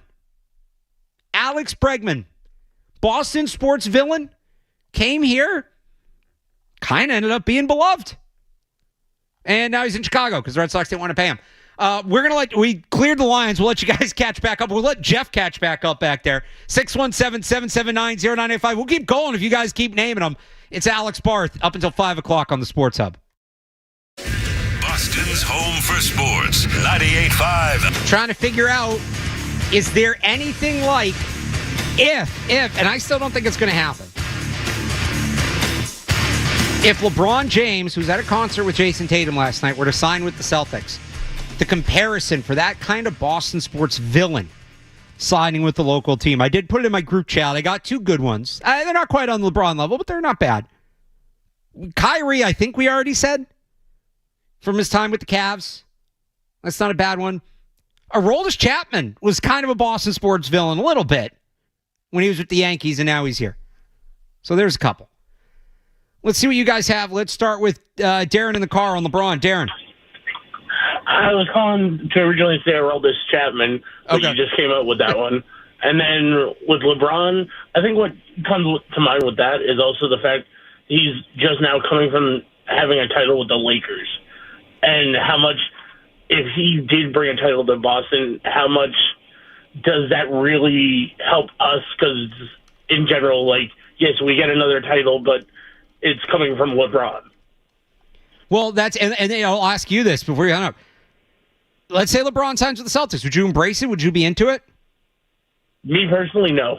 No? You'd be out? So you'd be rooting against him, rooting against the Celtics? Yeah, at that point. I mean, wouldn't root against the Celtics, but I would not be a LeBron fan by any means. Okay. I think I'd get into it. I think I would. By the way, I just looked it up.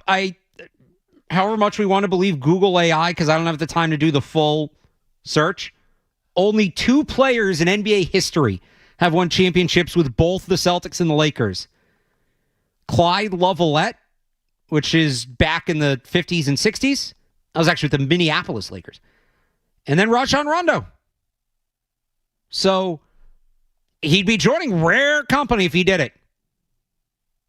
If LeBron brought a championship to Boston.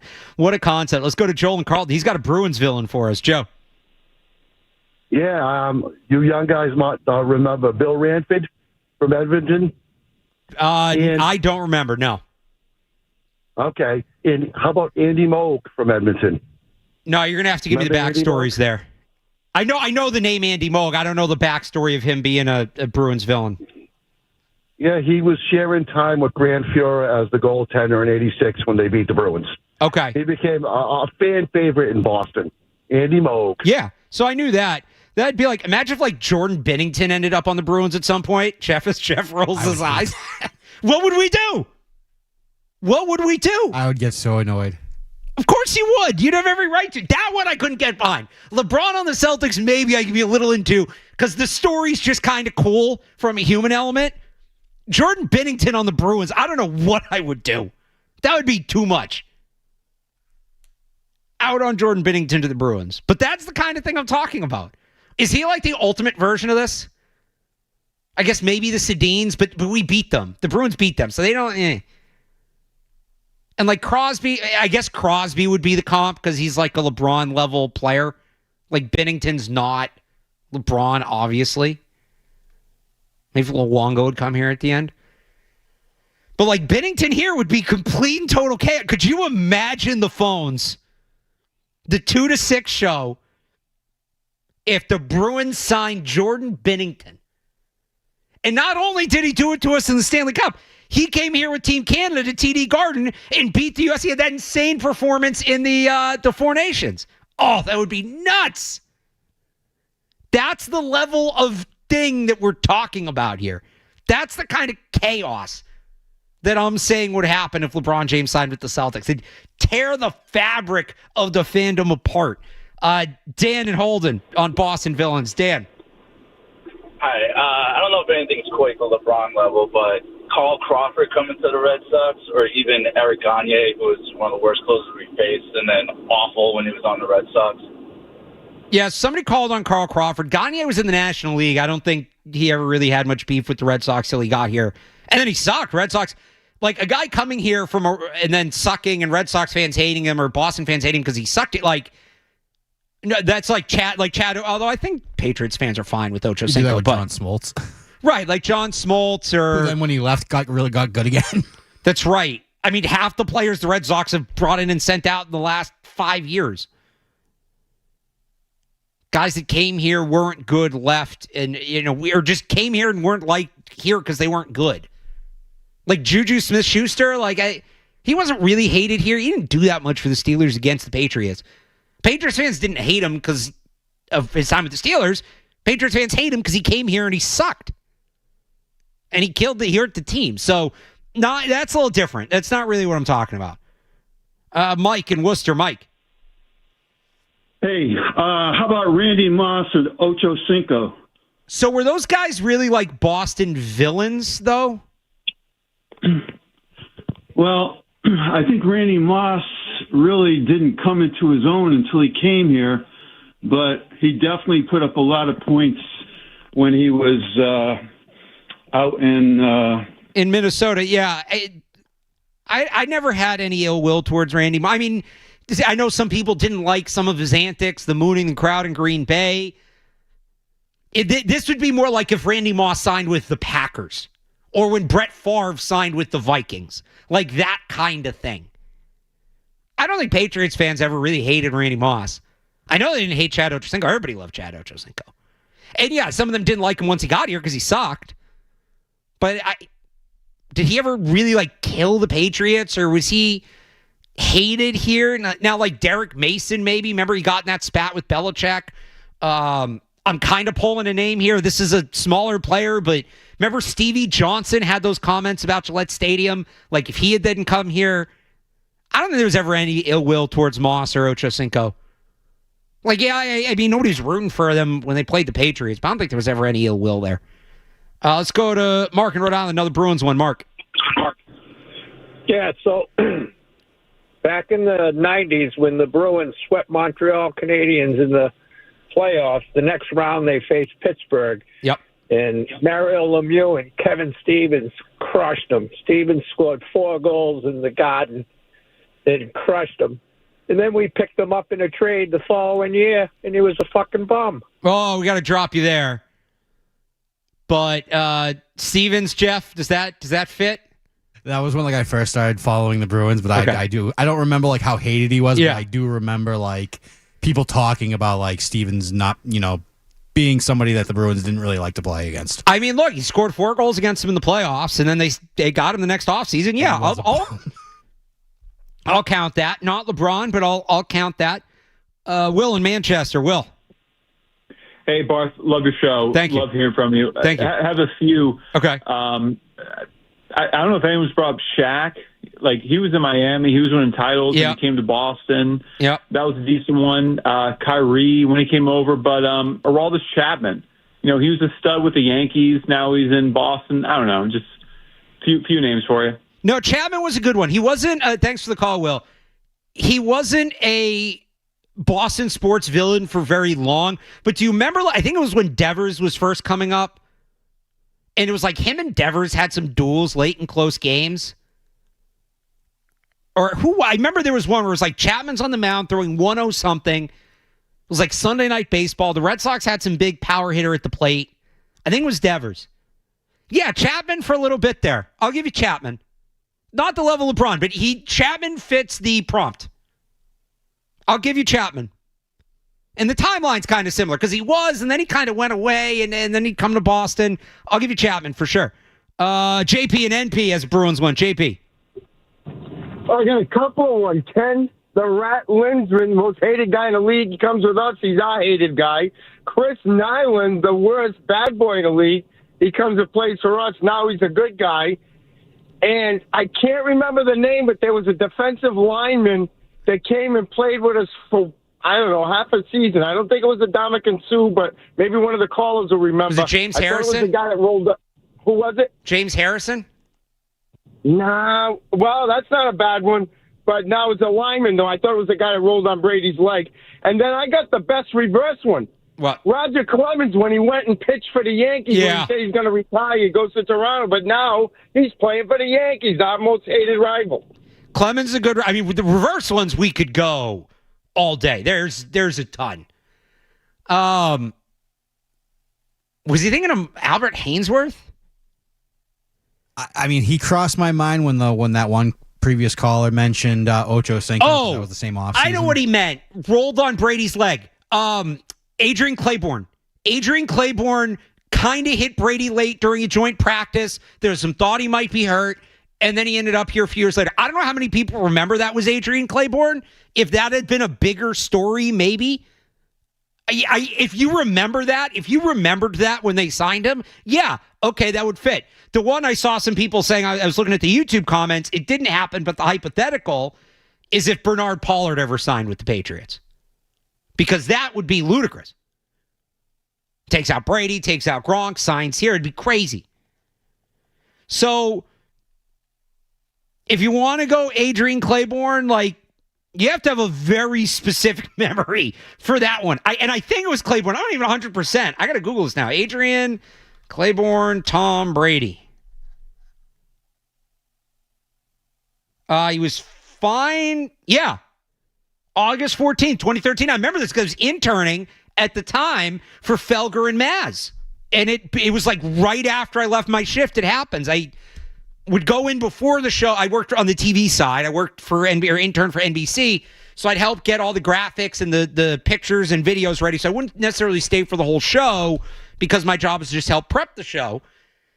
And so my boss said I could leave, and I left, and I'm driving home, and I'm listening, and I hear that Brady got hit at practice. And yeah, it was Adrian Claiborne who came here. Did he win a Super Bowl here? I don't remember if he was 18 or 19. I know it was one of those two. No, yeah, he won it, and he won a Super Bowl with Brady, 2018. He was a solid player for them that year. That ended up being a good pickup for them. 2.5 sacks in 14 games, kind of played the run well. Again, you'd have to have a very specific memory for that one. But if you do, that's a good one. I'll give you that one. Let's clear the lines before we hit the break. James in Gloucester has Bruins ones. James. How you doing? Hey. The biggest one to me, I don't know if you may have said it, but Al Samuelson. I don't think anybody said Al Samuelson, no. His career. And then later, 8 years later, he's on the team finishing up his career. Yep. That to me was the biggest one. Fans hated him, and then he's playing for us, and we're rooting for him. And then just David Price, I don't know if he was mentioned, and Kyrie, of course, I'm sure was. Yeah. Both of those guys. But Al Samuelson, to me, Cam Neely was the next great player for Boston, and for him to take him out, he took him out, and it caused it was a knee injury, but he ended up hurting his hip, and it cost Neely his career, basically. That's a good one. That is a good one. I didn't think of that. David Price, we mentioned. I think Price is a sneaky good one because of what he did in that. Because everybody remembers him being hated here because of all this back and forth with the media, and he just was annoying, and it didn't click here. The market wasn't right for him. But he also had some really good playoff series against the Red Sox when he was with the Rays. And he was a legit playoff villain. He prevented the Red Sox from advancing in the playoffs. And then he ultimately comes here and wins the World Series. David Price, a good one. That's one of the better ones we've heard. Nick in the car. Nick. I got a couple. Red Sox ones. Ramiro Mendoza, who pitched for the Yankees. Johnny Gomes was kind of a villain when he was on the Devil Rays. I mean, he wasn't a great player, but there were a couple of bench-clearing brawls where he got in and was doing a bunch of Johnny Gomes sort of stuff, like cheap hits and whatnot. But with the Patriots, I don't know if anyone said it, but Antonio Brown was kind of hated by everybody, and then he came to the Pats. So he was a tough one to swallow when he came here. We had a couple people mention Antonio Brown, and obviously it's overshadowed because of the way he left. But yeah, Antonio Brown with the Steelers, there were some duels there, and yeah, I'll give you Antonio Brown. 617-779-0985. We got some open phone lines. Boston sports villains with the idea LeBron is a free agent. LeBron James is a free agent. Was pictured with Jason Tatum last night at a concert. Could theoretically sign with the Celtics. I don't think he will, but it's absolutely a possibility. What's the closest we have to somebody like LeBron James? There's people wearing LeBron sucks shirts in the crowd. And he's going to come here and maybe help the Celtics win a title?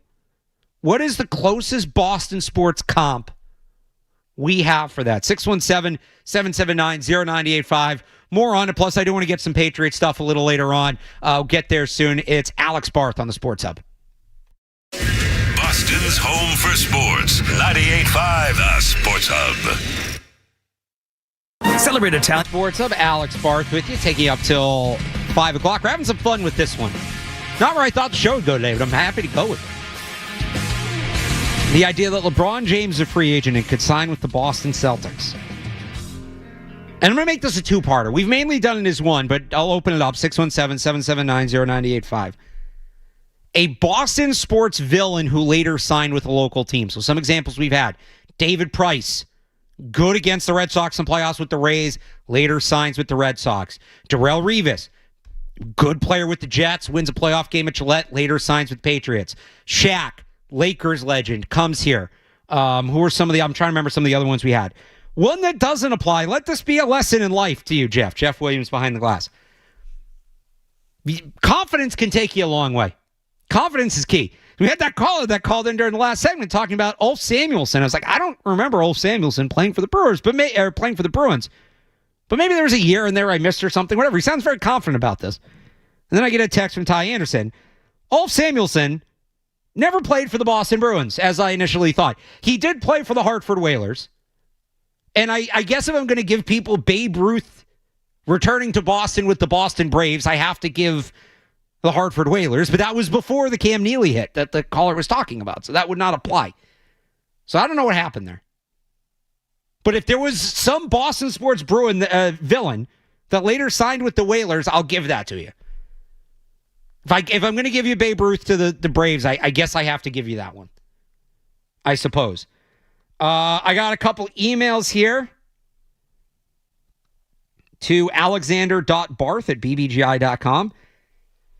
Brad Park for the Bruins, we covered. Knuckles Nyland to the Bruins, we covered. Mike Torres was a Yankee. All right. Yeah, Mike Torres was. This is before my time. The only reason I know this name, right? Mike Torres gave up the Bucky Dent home run, and he had previously played for the Yankees. I don't know how much he was like hated as a Yankee in Boston, though, or was he just like, you can't be some guy on arrival that comes here and gets hated because of what you do here. It's got to be somebody who was hated here before they got here. So that's before my time.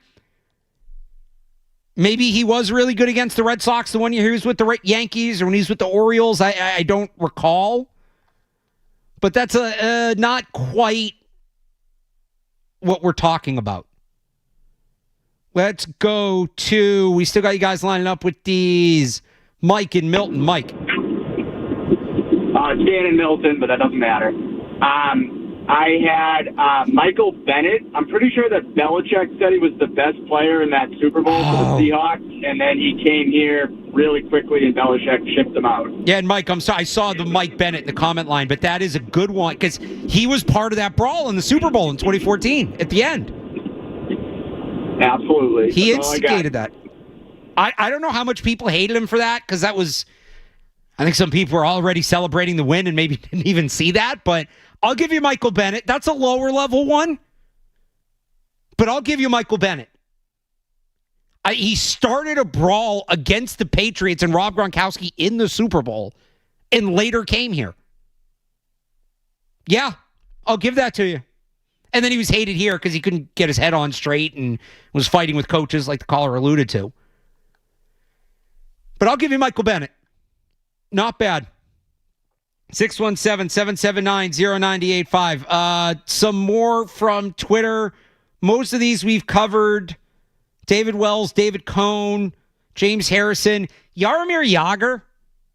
Was he a Bruins villain? I mean, he was a good player on an Eastern Conference team, but I never thought of him as a villain. It's funny because I hated those Penguins teams, but I didn't hate Jagr. Right, you didn't hate them because of Jagr. It was other players. So, yeah, I don't know. I don't know about that one. It's a hard maybe. Somebody said, does Kyrie count because he was traded? I do think being traded is different. I think there's something about free agency and choosing. Now, you could say Kyrie maybe in that trade forced his way to Boston. I think there was some reporting on that at the time. So, that one's, I'll put Kyrie in the maybe column. David Price, James Harrison, Stevie Johnson didn't play, but somebody appreciated me pulling that name. I don't think Hainsworth was a Patriots villain. I think he was more somebody that was hated once he got here because of how he approached it. On the head there. What's up? He had already did the stomp on the head gimmick. Right. He was just more of a general villain. Ricky Henderson's a good one. I forgot about Ricky Henderson. Dominique Wilkins, Shaq, we've gotten some calls on. A couple people now have said Chara. I don't remember. I'm a little too young for this. I mean, I was aware of Chara as a player. I wasn't as aware of the narratives. Did people really hate Zdeno Chara? Like, what did he do to the Bruins while he was in Ottawa? I know he was a little bit of a goon during his time in Ottawa in general, but did he do anything to the Bruins specifically? No, I don't recall Chara being like somebody being like, oh God, why would we get him? We hate him. Yeah, that's a little different. Unless people hated him and I just totally missed it. I mean, I was not following hockey that close at that time. I think the first year, I really started following hockey is when the Bruins got Chara, and they had, who was the coach they hired? They just made a coaching change, and there was some hype around the Bruins at the time. And I was like, all right. That was the last sport I got to. I was like, all right. Yeah, I'll close. I wasn't not a fan. I just was 6 years old. I only had so much band. Or no, I would have been older than 6. What year did Chara sign here? I think I was closer to 10. I believe it was 07. Yeah, so I was 12, 13 years old. And I was like, yeah, I'll round it out. I'll start following hockey. I'll just be in on all the sports. Let's do it. And I'm glad I did. But yeah, Chara, I never heard anybody be like, yeah, we hated Chara, and then he came here. He was great.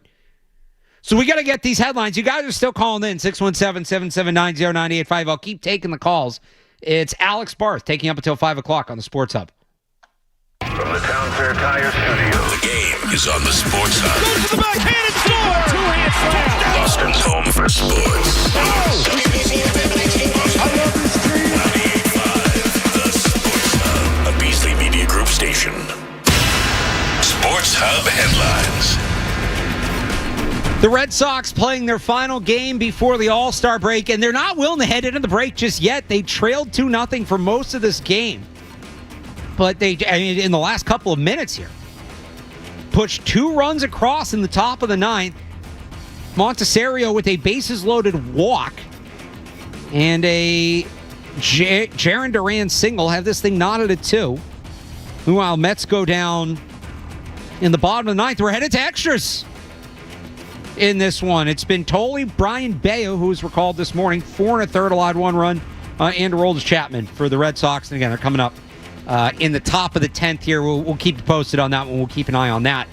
In the World Cup, the semifinals are set. In the first one, it's France and Spain. That's on Tuesday. And then England and Argentina playing the other semifinal on Wednesday. The championship will be played on Sunday, a week from today. And in golf, Tom Kim shoots 17 under to take home the win in the Genesis Scottish Open. Sports Hub headlines are brought to you by DN Van Lines. Take the chance out of your move and make the sure bet with DN Van Lines, an improved mover of the Department of Defense, dnvanlines.com. I'm Alex Barth on Boston's Home for Sports, 98.5 The Sports Hub, and those are your Sports Hub headlines. Diving heavily. But he's got a breakaway. Goes to the backhand. Throws it in front. Coming to the spot. The Sports Hub. In this town, sports happens 24/7. We're Boston's home for sports. 98.5 The Sports. Hypothetically, let's say LeBron James signs with the Celtics. And we can get into some of the basketball implications of that too if you want. But I'm just curious in like the fan base implications, right? They've been selling LeBron suck shirts outside of TD Garden for over a decade. And that guy's going to come play here on a team that would presumably contend for a championship and potentially win a championship. What is the closest we've had to that? I don't think there is a one-for-one comp. I threw out a couple goofy ones earlier. Peyton Manning coming to the Patriots. Derek Jeter coming to the Red Sox. Lesser player, but if Jordan Binnington somehow ended up on the Bruins at some point in his career, that kind of thing. Or Matt Cook was another one I had. Matt Cook joining the Bruins back in the day. Like, what's the closest we have to it? 617-779-0985. And the other question, which we haven't gotten as much into, but I'm curious again, if you're out there, you're a Celtics fan, you're listening. Would you embrace it? We had a caller earlier say no. He wouldn't. He wouldn't be into it. He'd, have some trouble rooting for the Celtics. I think I'd buy in because it would just be a cool sports story. The Celtics make what's viewed as one of the worst trades in the history of the league. It seems like they're punting on the prime of their star. And then here comes a guy that's been hated by this fan base for years, has had some massive duels against this franchise, has had career-defining moments, maybe the defining game of his career against this franchise. One of the greatest players of all time. And he's going to come here for his last year and try to end it on a high note here? Oh, I mean, it'd be fascinating. Amazing stuff from a storytelling perspective. I'd be into it. And if he won a title here, I think some of those moments against the Celtics get forgotten a little bit. You put LeBron James on a duck boat after taking banner 19? I'm sorry, I think people would be into it. I'm sorry, I think they would. Not everybody. It would be polarizing. It'd be very polarizing. But I think you get a decent section of fan base that'd be into it and try to turn it into like a we claim LeBron thing. Like Peyton Manning with the Broncos, or how Bucs fans still try to claim Tom Brady, which they can't. I'll give them the one Super Bowl, but not really. Although Brady, as we know, famously no dog in the fight. But if you want to weigh in on it, 617-779-0985. Nate, New Hampshire with a thought. Nate, how you doing? Hey, Barth, how are you? Good. I got to tell you, man, love having you on the radio so much this summer. My dream team, by the way, would be you, McCone, and McCarthy. Oh, that would be a fun show, man. Your own show. If you're listening, if our programmers are listening, I'm up. Schedule it. I'm down. Let's do it. I'd love it. But But on LeBron, from a pure basketball standpoint, right, we don't have a true point guard. I know White runs it sometimes, Tatum from the three-point arc. From a basketball perspective, it gives us something we need, and I believe you could fact-check me on this. LeBron was top 3 in fast break points last year, despite his older age. From a pure basketball standpoint, it makes the team better. Also, I know there's the LeBron hate around here. Yeah. We're losing a community service guy in Brown. He's done a ton for kids in the city, does a lot with the hospitals. LeBron is the same figure. He's done more for community service and helping others outside of basketball than anybody currently on the team. So if we can put aside the hate of when he was on the Heat, it makes sense from a standpoint of our community and just flat out making the team better. So I'm an all go for getting LeBron on the Celtics. Thanks for the call, Nate. So if the community thing would be interesting, is this just a stop for him? Does he get more involved? Like it's always been a thing with him in Boston, but he's also, you add into this, he's a part owner of the Red Sox. I have the playoff stats. I don't know why I can't find the regular season. He was 4th in the playoffs in fast break points per game. I mean, I believe you. And that's what his game has been for a few years now. No, that's part of what makes it so interesting. He legitimately makes the team better. Like, from a pure basketball standpoint, just take out who he is, just look at the skill set. He would help the Celtics. He absolutely would help the Celtics. It's a good basketball move if you can make it. It's the baggage that comes with it. It's his last year. This is not a long-term move. You're going to have to replace him next year. There's his history here. There's his age. How reliable is he? Like, we know what he was last year. I think if you get that player, great. But he's, 40-something years old. Is he going to continue to be that guy, or is he going to take a step back? If so, how much? It's fascinating from a number of angles, but it makes sense in basketball. It certainly makes sense in basketball, in a basketball sense. So that's part of the reason I'm so interested in it. That's part of the reason I kind of want to see it.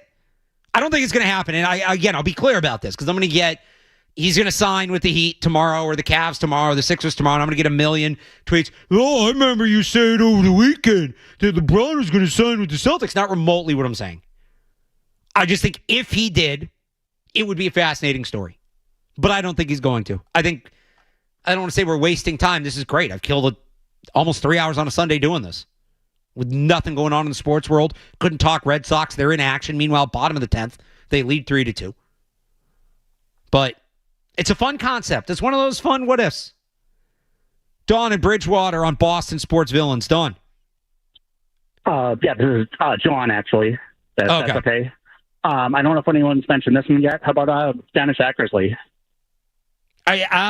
Yeah, nobody's mentioned that. The way those A's teams destroyed the Red Sox in 88 and 90, I think it was. Yeah, and that obviously worked out very well. No, nobody's brought up Eck yet. Good call. Okay. Yep, just wanted to mention that one. All right. Yeah, I mean, that's a little before my time, but I know that the Red Sox and the A's had some battles. I don't know the specifics, but definitely a guy that hurt the Red Sox a little bit and then came here and was very successful. Scott Middleborough with the Patriots one. Scott.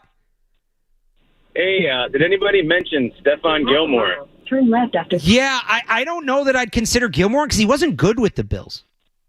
Like, I don't know the people in New England hate him. On the other side. What were you saying? We had some tough matchups with him on the other side of the ball. We kind of did, but the Patriots usually won those matchups. I don't remember people in New England like hating Stephon Diggs. I remember when he saw, or it's not Diggs, Gilmore. Or did he say Steph Diggs and I misheard that? Did I just like totally blank? He said Gilmore, right? Yeah, Gilmore, yeah. Yeah. Steph from the Bills, Diggs, yes, that is a good one. Somebody called in with that earlier.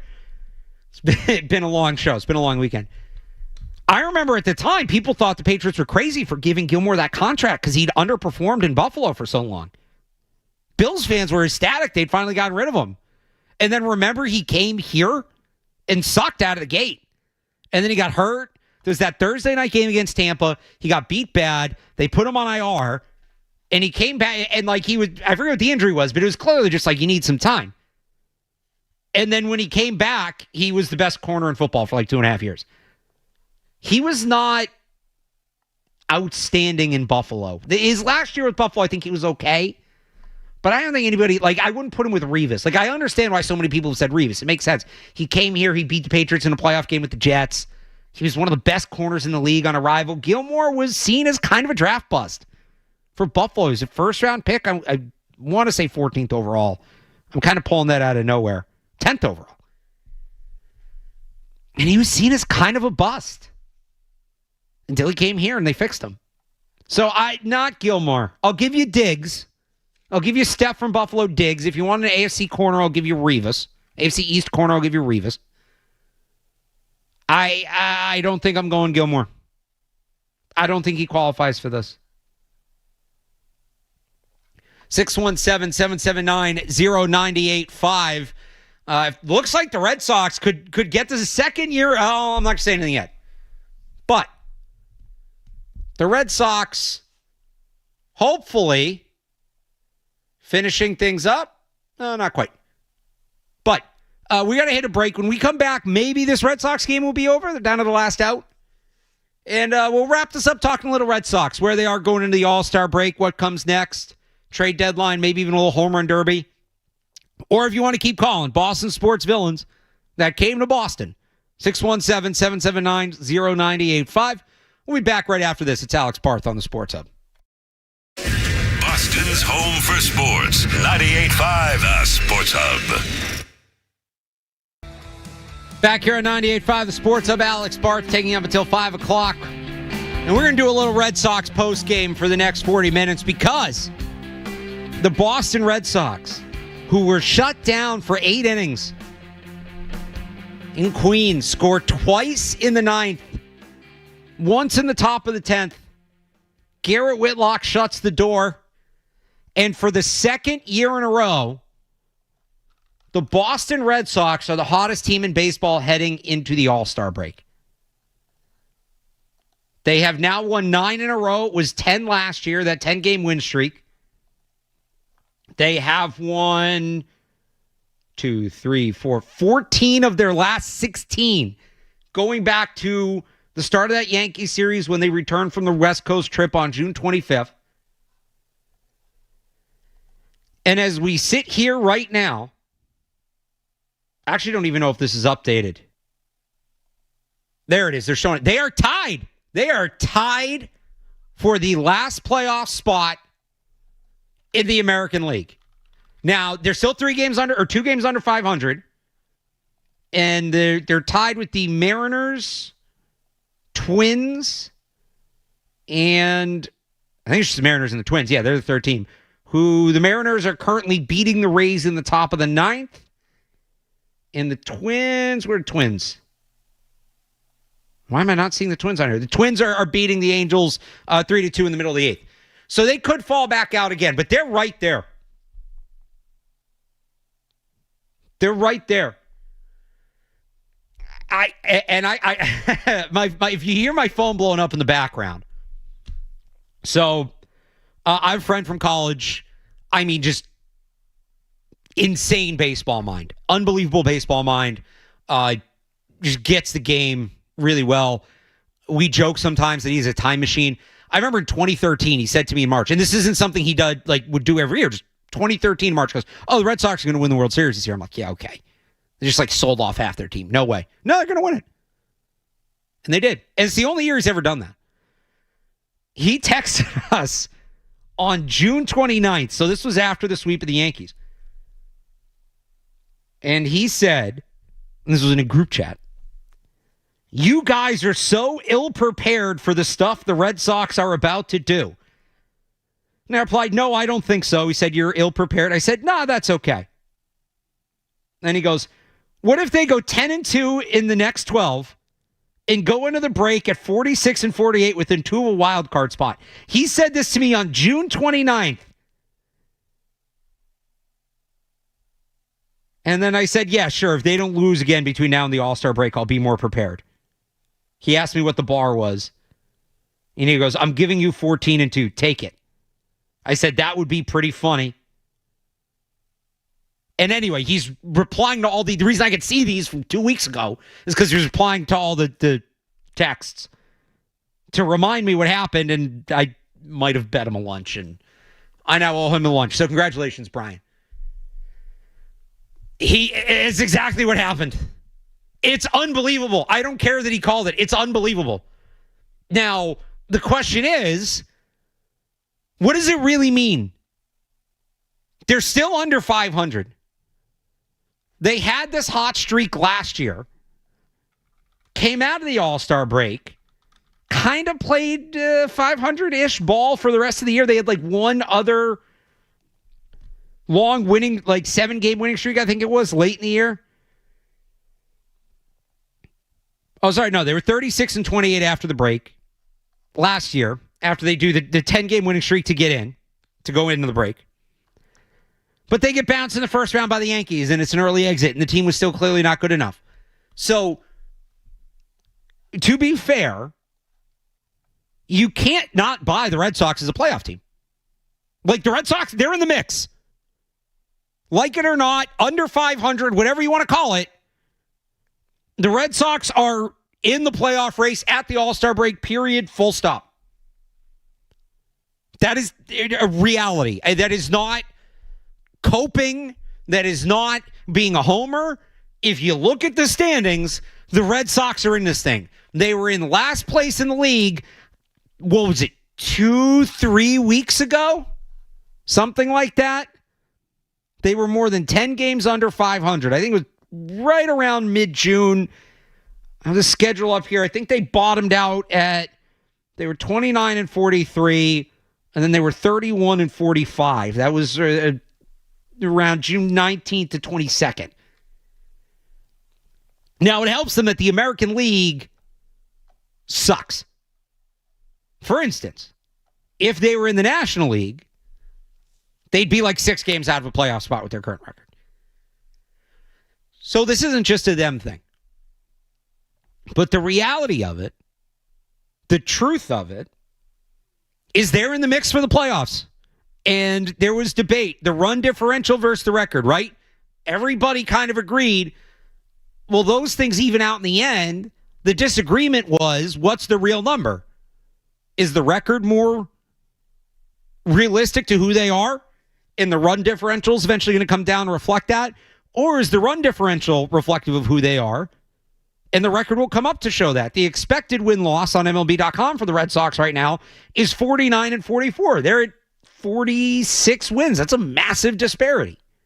And again, for all the feel good, like they're still under 500, which is crazy. But they're in it, and they deserve credit. And, you know, this run has come, and some of these guys have been out for a while, I know, but when you really add it all up as to what this team is doing, this run has come without Garrett Crochet. This run has come without Roman Anthony. I mean, those two alone, those are supposed to be their two most important players this year. And they weren't even playing well before they got hurt. And there's no sign of those guys coming back. Anthony just got his ass shipped down to Florida. Isaiah Kiner-Falefa started playing some decent ball. He got hurt. They're without Marcelo Meyer. They've lost in recent days 2 more members of their starting rotation, Ranger Suarez and Connolly Early. They've lost Trevor Story with hit 300 last year, and people said this is the year he turns around. He'll be back. No Trevor Story. They're doing this with a MASH unit. They had Anthony Siegler hitting leadoff today. You had Romy Gonzalez hitting cleanup until he was replaced by Su-Che Chang, who was not expected to be a part of this team. Andrew Montesserio is a bench player. Has played a key role for this team. He had one of the RBIs today. I got Nate Eaton back. Like, they're doing this with guys that we didn't expect to be a part of it. And for the second year in a row, they go into the All-Star break as the hottest team in baseball. What did they do last year coming out of the break? Let's remind ourselves. So they went into the break again. They won 10 in a row. Now, that got them over 500 because they bottomed out like as a 500 team last year. I don't think they ever got more than 3 games under 500. They were more disappointing because they were losing close games, but they were back and forth. They were kind of a 500 team. And what's their identity? And then they ripped off all those wins. It ends with the walk-off. Was the walk? I think that was the last game. Was the Sidon Rafaela? No, it was in there somewhere. Was it the second to last game? Rafaela had a walk-off in the greens. That was Friday night. And then they came out of the break and lost 4 or 5. And then they kind of stabilized a little bit.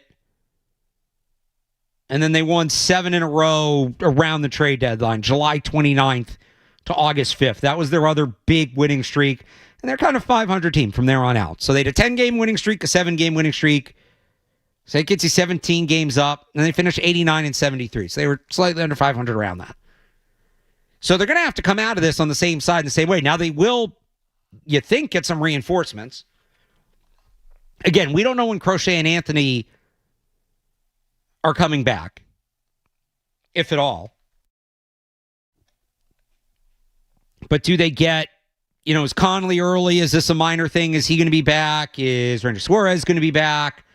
Isaiah Kiner-Falefa. They might get a little bump, a little bit of resources. But then the other big question becomes, I think a lot of it had been, and look, you got to give credit to Craig Breslow. He kept saying, well, we got 6 weeks till the trade deadline. We don't need to decide right now if we're buyers or sellers. We got 5 weeks. We got 4 weeks. It was like, what are you doing, dude? 10 games under 500. Whether it was intentional or not, whether he was saying that to save his job or he knew it was coming, the Red Sox got a stretch of easy games here at the end of the first half. They got a beat-up Yankees team and then the Nationals, Angels, White Sox, and Mets. And they capitalized on it. So the conversation was, do the Red Sox sell or do they just kind of stand pat and kind of build on what they have? You got to talk about them as buyers now. Is that where the resources come from, more than the injuries? And now I think there's a different kind of pressure on Craig Breslow. All right, this is what you wanted. Give us time. It's going to get fixed. Like, we're not deciding just yet. We're not going to sell just yet. All right. Now you got a team that's in the playoff hunt in a weak league. Now you got to sack up and buy. Now you got to get ready to trade some prospects and hurt that farm system ranking and make the team better. Trade deadline's on August 3rd. You sold us on be patient, give us time, they'll turn it around. Well, they turned it around. Now let's see the investment of a team that you actually believe in. You claimed you believed in them when they sucked. And by the way, that should be the hard part, is believing in them then. Now it should be easy. Let's see the investment in them now. We'll talk about some Red Sox trade deadline stuff. 617-779-0985. You want to join us? It's Alex Barth on the Sports Hub. Boston's home for sports. 98.5. Back here on 98.5 The Sports Hub, Alex Barth taking up until 5 o'clock, reacting to the Red Sox win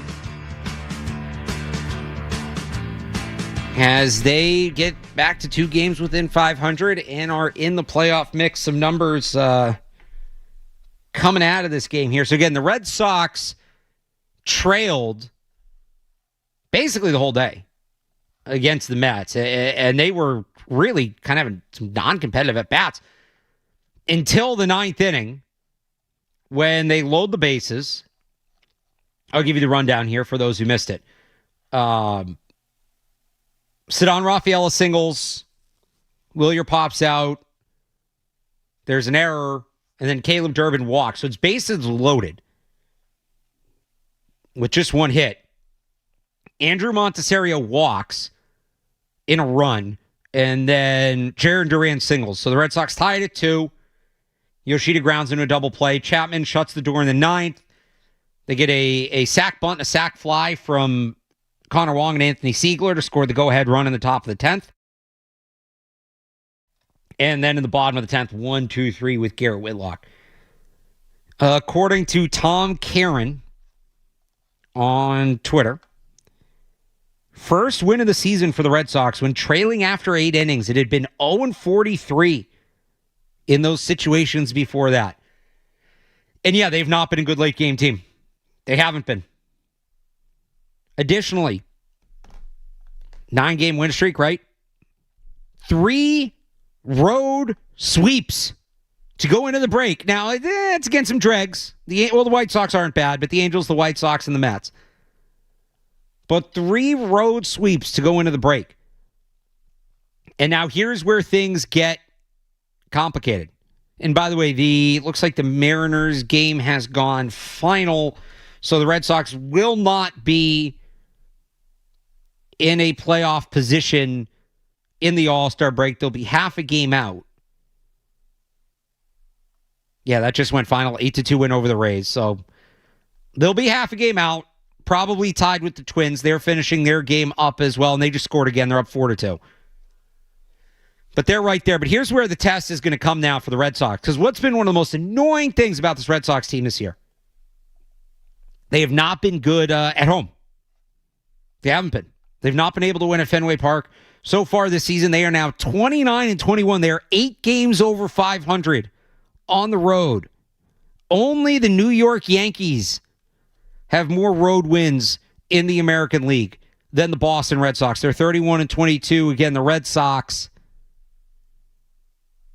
are 29-21.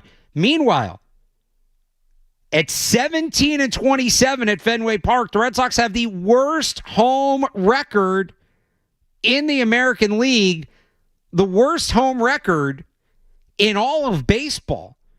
And it's not particularly close. Only one other team has yet to reach 20 wins at home. The Red Sox are at 17.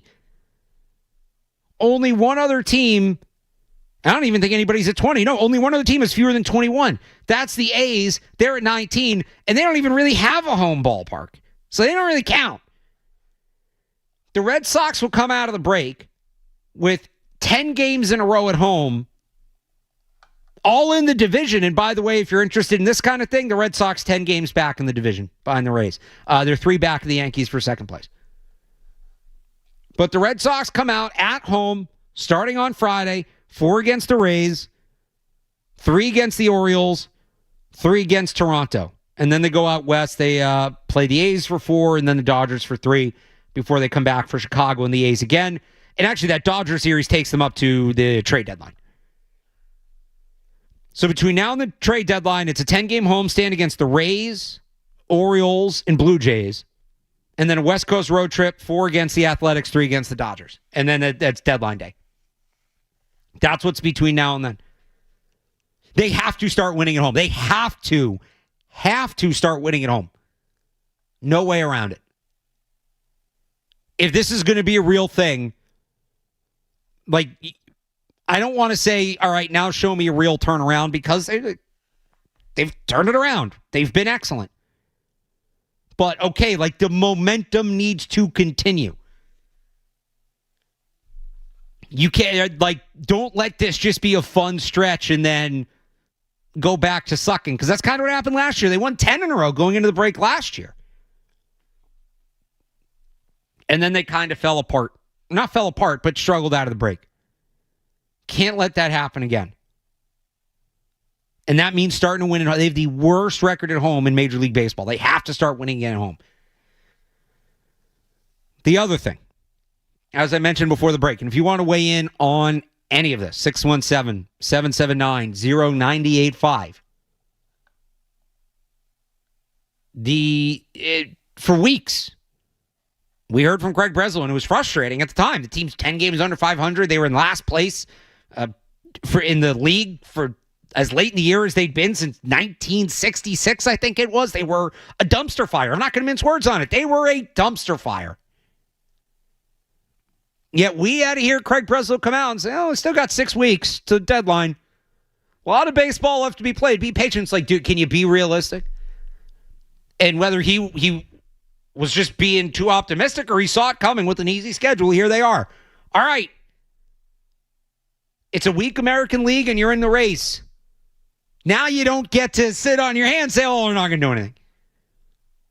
You bet on the team. The bet paid off. Now you got to buy. And what I don't want to hear, the new annoying thing from them, and this would have been the case even if they sucked right now, I don't want to hear trade deadline, we're going to get Garrett Crochet back. We're going to get Roman Anthony back. We're going to get Trevor Story back. We're going to get, I don't even know who else on this list could be eligible to return, but, we're going to get Marcelo Meyer back, Isaiah Kinafalefa, Ranger Suarez, Connolly, or like a lot of those guys, like Crochet was not pitching well. Crochet was not pitching well before he got hurt. Roman Anthony was not hitting. Marcelo Meyer was having a rough go of it. This team needs real, tangible additions. If they're going to make this a thing, if they want a "we told you so" victory lap, they're a playoff team, fine. You've led the horse to water like I'm ready to drink. They're half a game out at the All-Star break. I can't deny that. That's a team, regardless of the record. The American League sucks. Fine. Doesn't matter. They're in it.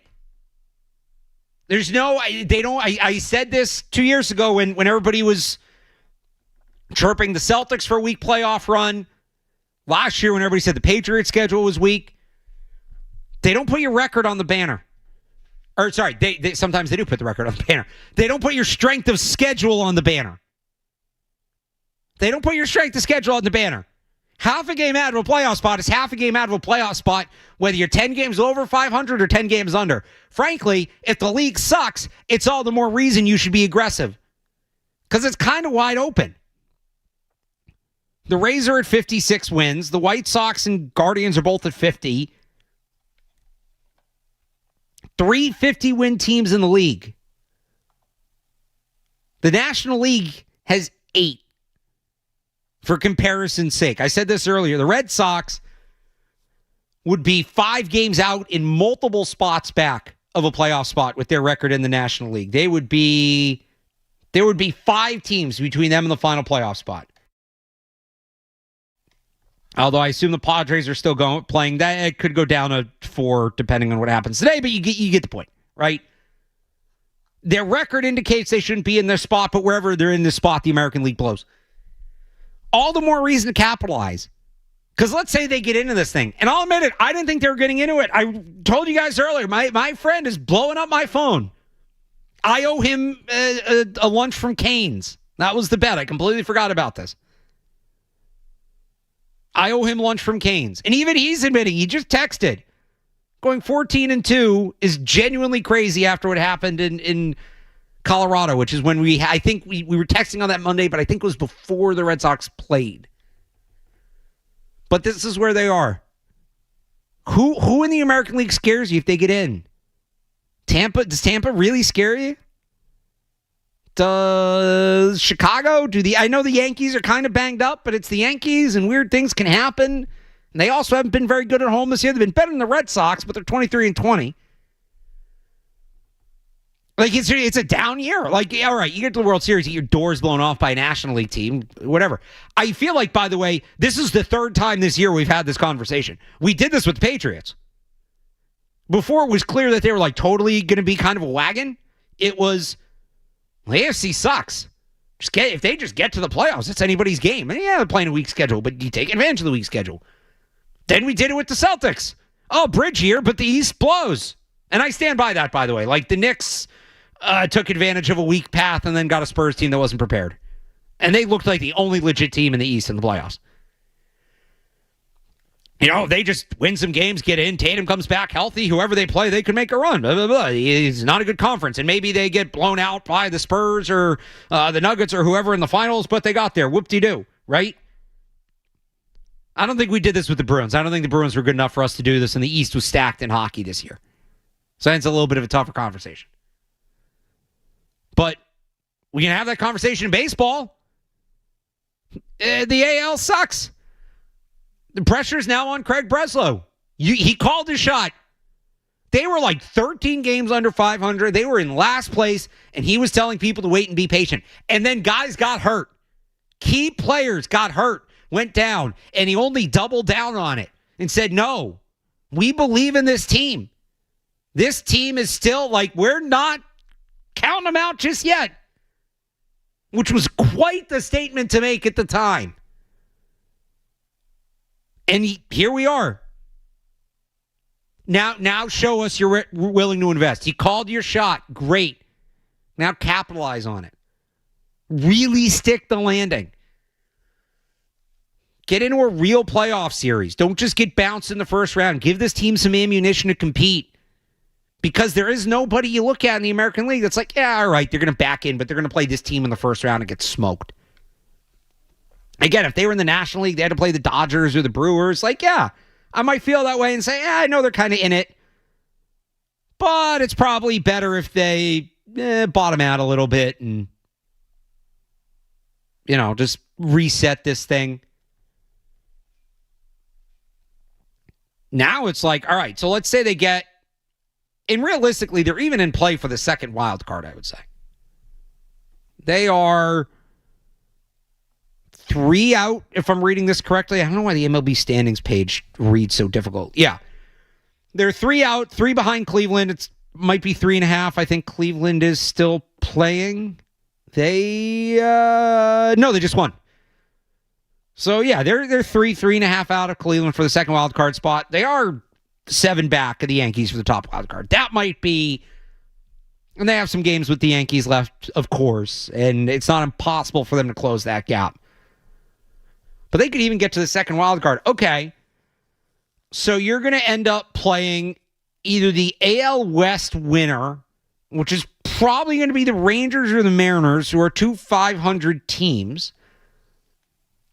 Or if you get to the second wild card spot, top wild card team, which is going to be the Yankees, I would think, or the Rays, who the Red Sox know well and have played in the division. Like, those are reasonable series. So they like, all right, pressure's on now. They have to invest. They got to add to this team. 617-779-0985 if you want to weigh in on this surprise run by the Boston Red Sox. Also, last chance to get in on what we were talking about earlier. The idea that LeBron James could sign with the Celtics, the biggest Boston sports villains, who later signed with local teams. You want to weigh in on that? 617-779-0985. Final segment of the show. Coming up next, it's Alex Barth on the Sports Hub. Boston's home for sports. 98.5 The Sports Hub.